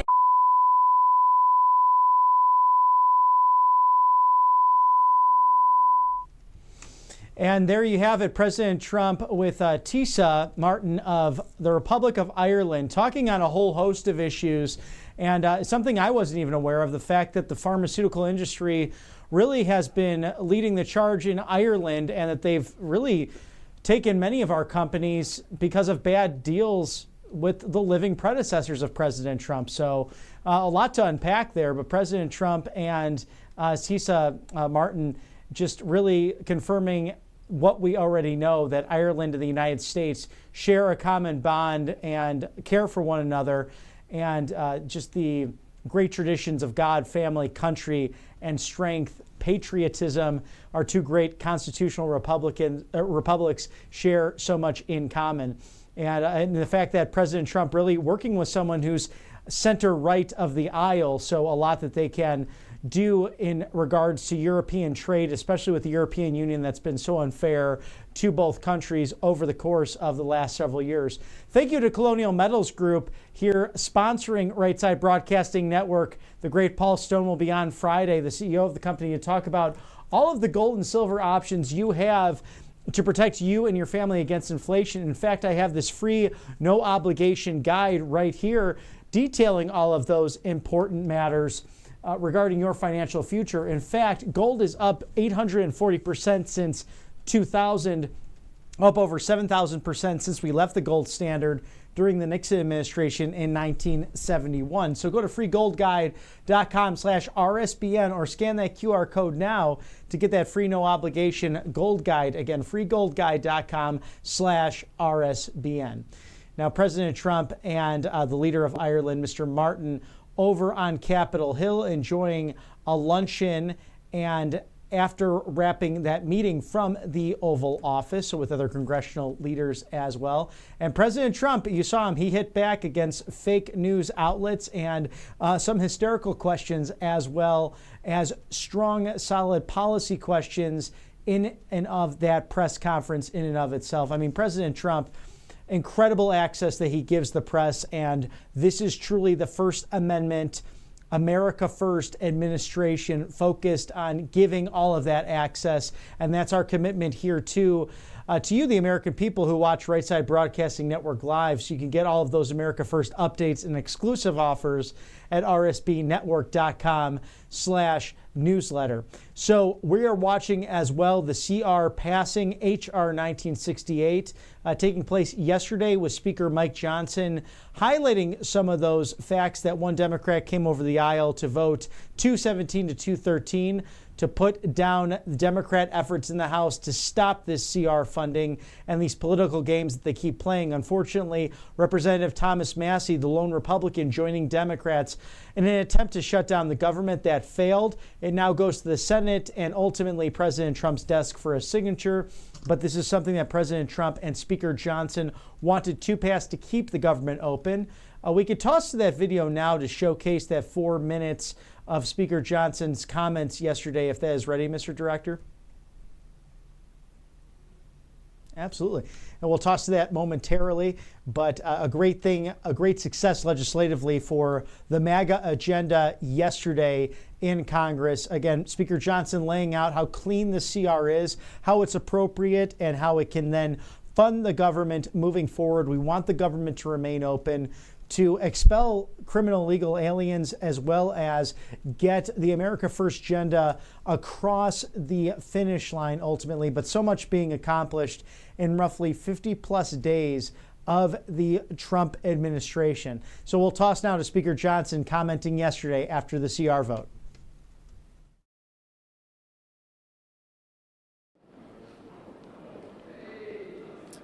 Well, this was a big vote on the House floor. The Republicans stood together, and we had one Democrat vote with us to do the right thing, and that is to fund the government. This was a clean CR. It freezes funding. It's a responsible thing to do, and we're ensuring that troops continue to get their paychecks and TSA agents continue to do their work and be paid, and essential workers on the border and elsewhere are doing their jobs. It's shameful what happened on the Democrat side. They engaged in a misinformation campaign. They put out talking points about the bill on Friday before the bill was even filed, which was Saturday afternoon. They've been lying and misrepresenting the facts about what's in the bill, and the American people can read it for themselves. It's only 99 pages long. We did our job today, and it's shameful that they will stop at nothing. They will suggest that this bill is something that it's not, and they will run out the clock to shut down the government in a desperate attempt to stop the America First agenda. But I will tell you that President Trump and Republicans in Congress will stop at nothing to deliver on that agenda. We are going to continue to work hard. We will continue to stick together and get this job done, and it's an essential one. Now that the government funding bill has been passed out of the House, we send it to the Senate, and it falls on the desk of Chuck Schumer. He is the leader of the Democrats on that side, and he must determine whether he wants to fund the government, do the responsible thing, or whether he wants to shut the government down. And I certainly hope that there are enough Democrats in the Senate who have a conscience who will do the right thing by the American people and take care of business over there. So, any questions? Anybody? Are you expecting a shutdown? I certainly hope not. I believe they'll do it. I believe the Republicans will stick together in the Senate as we have in the House.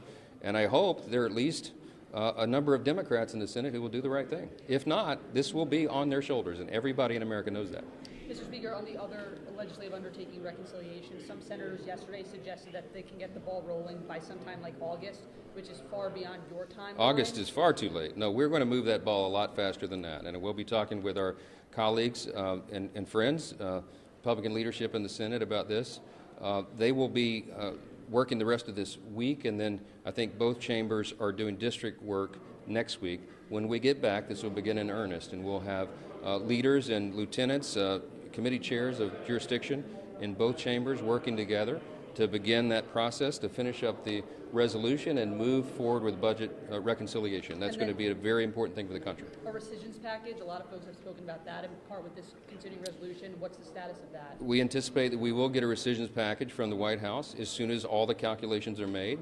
The reason we took this step now is to allow for that process to continue to play out. And the DOGE efforts and the other things that are happening in the administration are very important for the American people, because ultimately what we're going to be able to do is downsize the size and scope of the federal government, make it work more efficiently and effectively for the people, and identify these extraordinary areas of fraud, waste, and abuse and eliminate that. So a rescission request from the White House would come over appropriately in the right timing when they have the calculations done, and Congress will do its job there. We are going to deliver for the American people. We're not sure yet. They're working on the calculations, which is the reason we could not include it today. But we do anticipate that. We're going to work hand in hand with the White House, and I want to compliment President Trump on his ability to be so involved that he's watching this step by step. He is determined to deliver for the people, and we are as well. So this is a well-coordinated effort between the White House and our Senate Republican colleagues and House Republicans. So we'll continue to work in that partnership to get this agenda done. Thank you.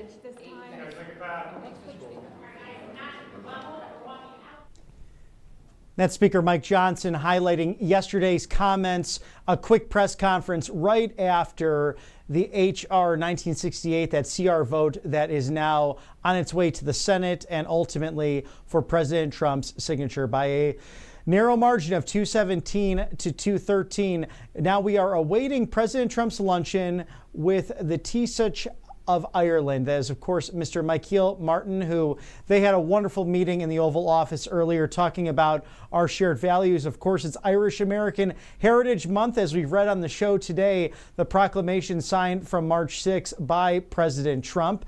And so much happening in Washington and abroad. The Ukrainian government, while in the Kingdom of Saudi Arabia, along with Secretary of State Marco Rubio, agreeing to a 30-day ceasefire. Now, Marco Rubio saying, the 87th Secretary of State, that it is in the Russians' hands to make a decision whether or not they will agree to this. So we'll be watching that, keeping that forthcoming and on the ball for you, as the American people, I'm sure, are very interested in all of the developments there. But all the geopolitical issues facing Ireland and America on display today in the Oval Office. Really a jovial, wonderful meeting between both President Trump and Leader Martin of the Republic of Ireland. Lots going on again, of all the successes, of all of the great things happening with the MAGA agenda and America First policies. We actually have the video from yesterday's White House Press Secretary Conference with Caroline Leavitt, and we'll be tossing to that right after thanking our sponsor here, MyPillow.com/RSBN.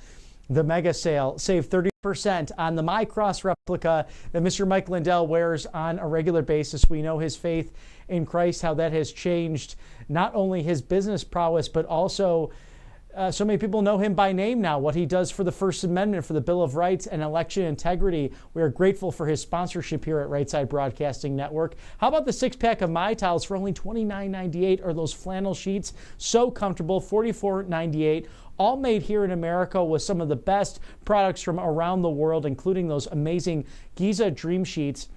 You have 2,000 options to choose from on this website, MyPillow.com/RSBN, for up to 80% off of everything. So look at this. My coffee. My goodness. Mr. Matthew Alvarez and I battled via rock, paper, scissors the other day to win the last cup and a half, but now we have a fresh bag, and oh, it smells delicious as ever. My coffee is a great way to start your day. But, you know, if you have a great day and a great morning, it starts with your nighttime. So whether it's the original MyPillow or those My Slippers or all of those great items you can see on your screen, you got to be with MyPillow.com/RSBN. 2,000 items for up to 80% off. And it looks like President Trump has entered that Congressional luncheon along with leaders of the Republic of Ireland. And the one thing I am just wondering right now, we saw those great socks that he loved with the vice president wearing those in the Oval Office today. Where is President Trump's green? What do you think about that? Make your comments known on social media. Should he be wearing that green tie? We know he's a nonconformist, and we appreciate his leadership on countless issues, but where's that green tie, Mr. President? It's definitely a green affair today with I'm wearing my Maha green. We have Vice President Vance wearing those shamrock socks. He even mentioned in that breakfast this morning that Usha brought out the green pants, our wonderful Second Lady of the United States. But this is a fun event that happens annually with the leaders of the Republic of Ireland and, of course, our great constitutional republic, the United States, getting together to highlight those shared values right before St. Patrick's Day, a big holiday in Ireland, of course, a big holiday in the United States. And we hope that you have plans over the next few days to celebrate with friends and family. Sláinte to all, bringing peace and prosperity and health and happiness. That's our wish here at Right Side Broadcasting Network Live to you, the American people, with our goal of bringing you unbridled access to President Trump, of course, to Speaker Johnson wearing his green, as well as the Vice President of the United States and the 119th Congress as they go inside and outside of the Beltway in order to make America great again. And President Trump taking his seat there at this luncheon. And it does look like a bipartisan event. I see Steny Hoyer there, the former minority and majority leader in the House, a Democrat from Maryland. But this is a fun event. I mean, people love this stuff. It is the best month of the year, in my humble opinion, as I am an Irish American, and there have been countless contributions by the Irish for America for years and years. We're going to toss it now live to the luncheon on Capitol Hill with the leaders there. Enjoy. Arts, and they punch well above their weight in American government. Many Irish nationals played an essential role during the American Revolution. John Barry, for example, was an Irishman who received the first commission issued by the Continental Congress and is considered the father of our American Navy. He later became the first Navy captain to seize a British ship. We had three Irishmen who signed our Declaration of Independence: George Taylor, Matthew Thornton, and James Smith. One of the most recognized houses in the world was designed by James Hogan, an Irishman from County Kilkenny, when he designed our White House. And 23 of the 45 men who have served as United States President have Irish heritage, many of them proudly. And same for hundreds of congressmen and senators who have walked these hallowed halls. Today we celebrate their contributions in a truly special relationship among the United States and Ireland and the Irish people.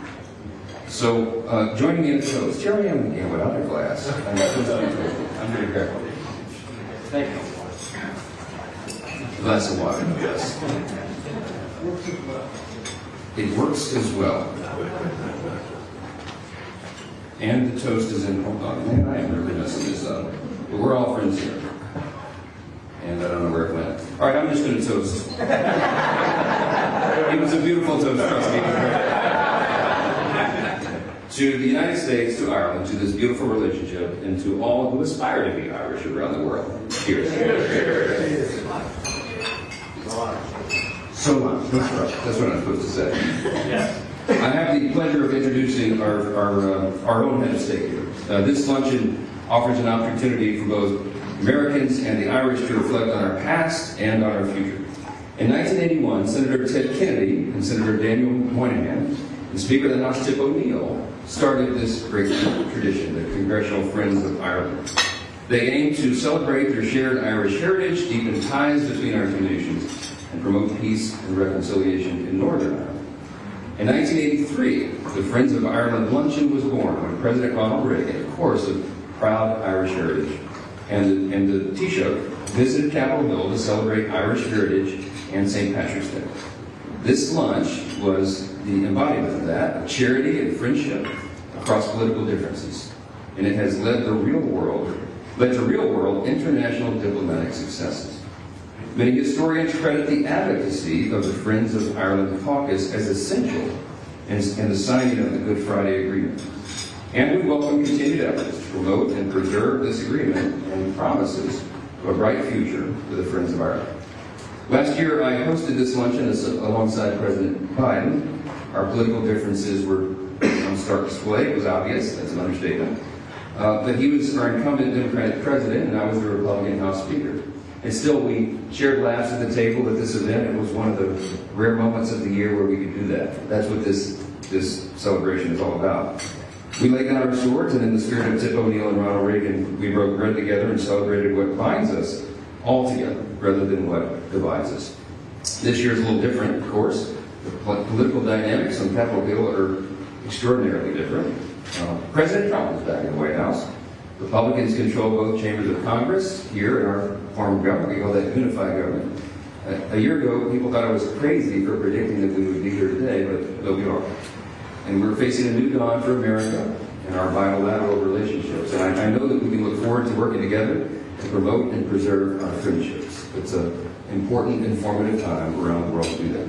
So in keeping with the proud U.S.-Ireland tradition and the spirit of the Friends of Ireland Luncheon, it's my great privilege to present the 45th and 47th President of the United States, Donald J. Trump.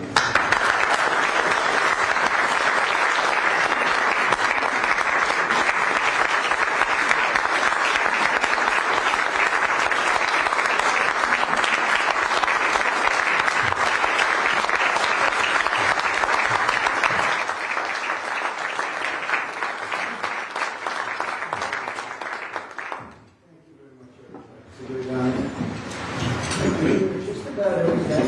One of was terminated because of a thing called COVID. I don't know if anybody's heard of that. That was never pleasant. And we would have been together twice, but we had COVID interrupted twice. And I appreciate seeing you again, however. And fantastic. Very much appreciate you being here. And I also want to thank my new friends from Northern Ireland. I just want to thank you very much.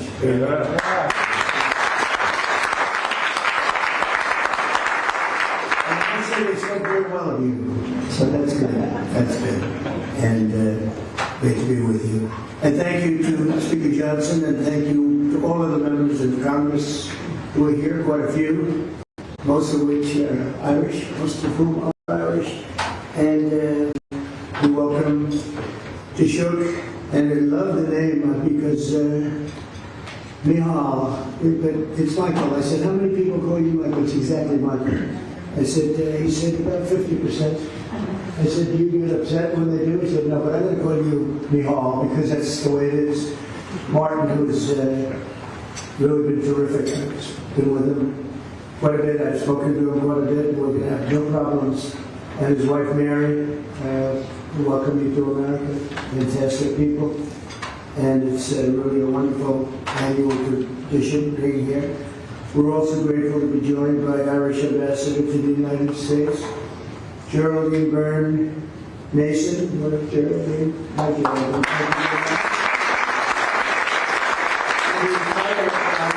Delegation, and I know we're a little bit. Everybody's a little bit late today, but that's okay because we're celebrating the Irish, and I think it's okay. We're a little bit late.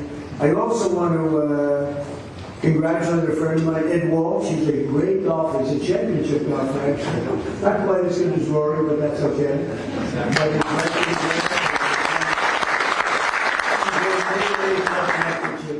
Many club championships, and he's one of the best golfers you'll ever see. And congratulations for you and have fun over there. He's going to be the ambassador to Ireland. So congratulations. Maybe it is thanks to me, but you're going to have a good time. You're going to represent us well. He can do most of his business on the golf course. So he's got the best job of anybody. And I really appreciate so many of my friends being here, so many great friends that are here. This afternoon we're gathered to celebrate the deep and abiding ties of history, family, and friendship that bind together Ireland and the United States of America. The Irish-American patriots have been part of our national history in our country's earliest days. Amazing history they have with our country. Irish-Americans fought heroically in our war for independence, served with honor in the crucible of the Civil War, and won fame and valor among Theodore Roosevelt's famous Rough Riders. They were Rough Riders. By some estimates, more than 2,000 Irish-American warriors have earned the Congressional Medal of Honor. This is an amazing statistic, because who would ever think that's even possible? It's more than 50% of the medals of honor were won by the Irish. I'm going to have to check that. That sounds that's an awfully good statistic. We're going to have to check what's going on over here. Huh? But that's an amazing statistic, actually, 50%. This includes the great Audie Murphy, the most decorated enlisted soldier in American history, whose service in the Second World War earned a Medal of Honor, 2 Silver Stars, a Bronze Star, 3 Purple Hearts, and the Legion of Merit. Quite a person. Became a movie actor. The movie actor stuff wasn't quite as good as the soldier that he did, but he was great. Became a very famous person, actually. America has truly been blessed by the courage and unstoppable spirit of the Irish. Over the generations, Americans of Irish ancestry have helped build our railroads and raise our cities and man our factories, enrich our culture with art and music and literature. We see that all over. And protect our communities by joining the proud tradition of Irish-American police officers and firefighters. Few have done more for the Stars and Stripes than the sons and daughters of the Emerald Isle. And I can tell you, I know your father was a great boxer. And they have a lot of good fighters. I know some of the Irish fighters, they like to fight. And they're good at it too. But his father was a great fighter, actually. So that means genetically I'm not going to mess around with him. I'm a believer in that. But as you know, on Monday, millions of Americans will celebrate St. Patrick's Day. We love St. Patrick's Day, maybe especially in New York. Hundreds of thousands of citizens decked in Irish green will parade through the streets of Chicago, Boston, Philadelphia, and of course New York, a sight that I've witnessed many, many times. In Manhattan, the people will stream up Fifth Avenue and march past the magnificent, I see it so much, and I love it, especially when you're looking down upon St. Patrick's Cathedral, because it's, to me, one of the most beautiful cathedrals in the world. And it's a monument not only to God, but also to the patron saint of Ireland, patron saint.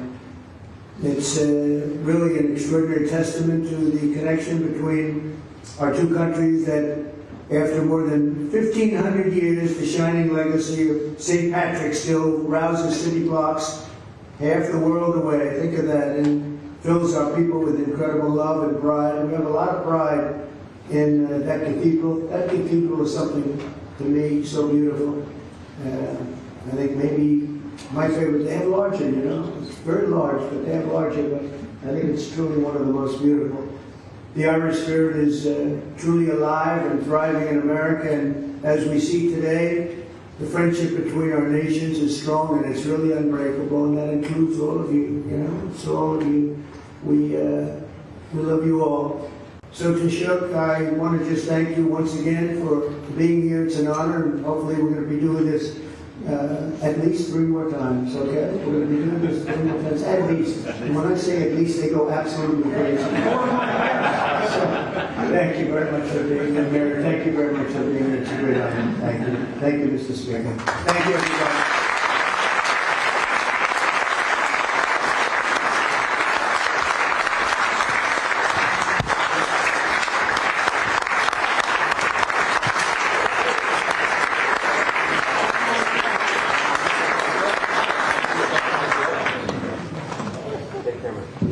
Thank you, Mr. President.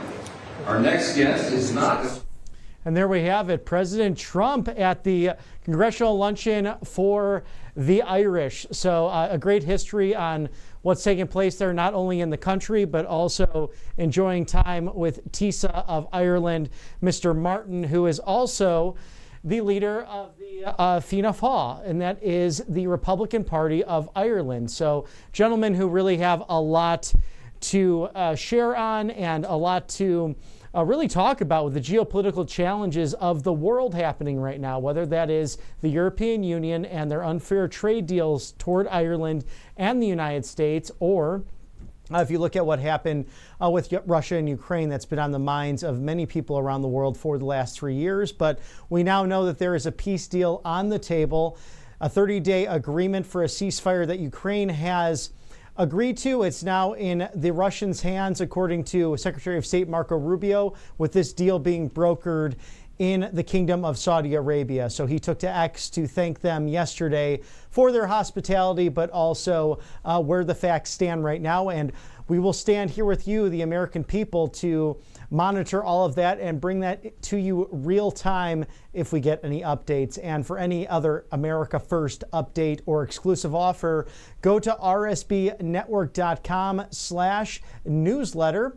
And you will get all of not only the great updated things that we do here on our broadcast, but also our great writers and what they contribute to Right Side Broadcasting Network Live. And Mr. Director, would you like to run through any sponsors before we wrap today?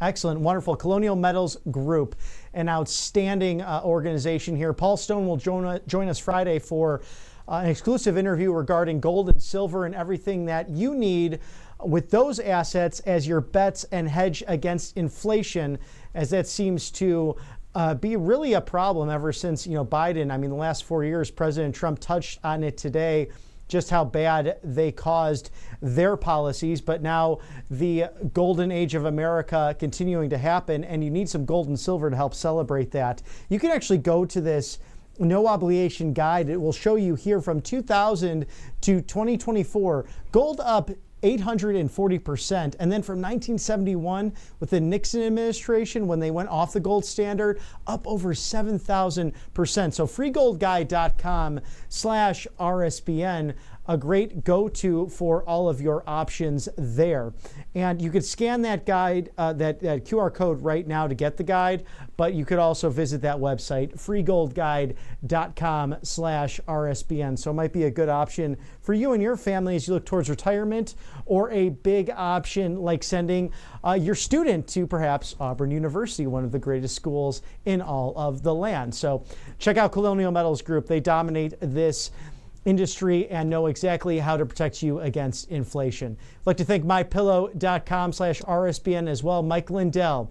The mega sale is happening. Get the MyCross, save 30% on that.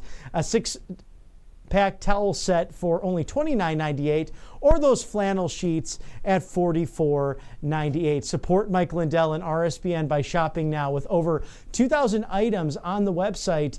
You can get up to 80% off. I mean, think about that. What a great deal. You won't find anything better. All made in the USA at his facilities in Minnesota. A great state and great people up there, and perhaps they might even have a new governor in due time. But we love Mr. Mike Lindell and all he does for freedom of speech, the Bill of Rights, and election integrity.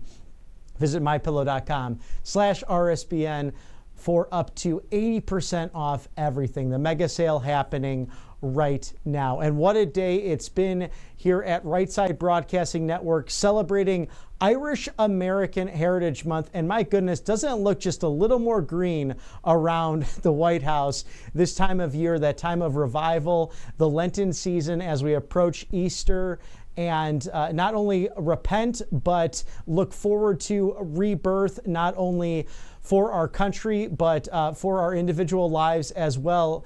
Here at Right Side Broadcasting Network, bringing you all of the America First updates and exciting news from our nation's capital. We'll give you all of that access to President Trump, Vice President Vance, also the 119th Congress, diligently at work to make America great again. And as you saw, President Trump meeting with the Taoiseach, Mr. Martin, also someone to come in just 3 days after President Trump's oath of office. So a beautiful day for the United States of America and for the Constitutional Republic of Ireland, two countries that share so much. And as we sign off this afternoon on the East Coast, still morning way on the West Coast if you're watching like to share with you a quick Irish blessing, as it seems to be the theme of what's been taking place here today with these bilateral meetings between the United States and, of course, the Republic of Ireland. May the road rise to meet you. May the wind be always at your back. May the sun shine warm upon your face, the rains fall soft upon your fields. And until we meet again, may God hold you in the palm of his hand. And from all of us here at Right Side Broadcasting Network, I'm Robert McNeely. Sláinte. We'll see you this afternoon. And if there's any breaking news, stick with us. Good afternoon, and God bless.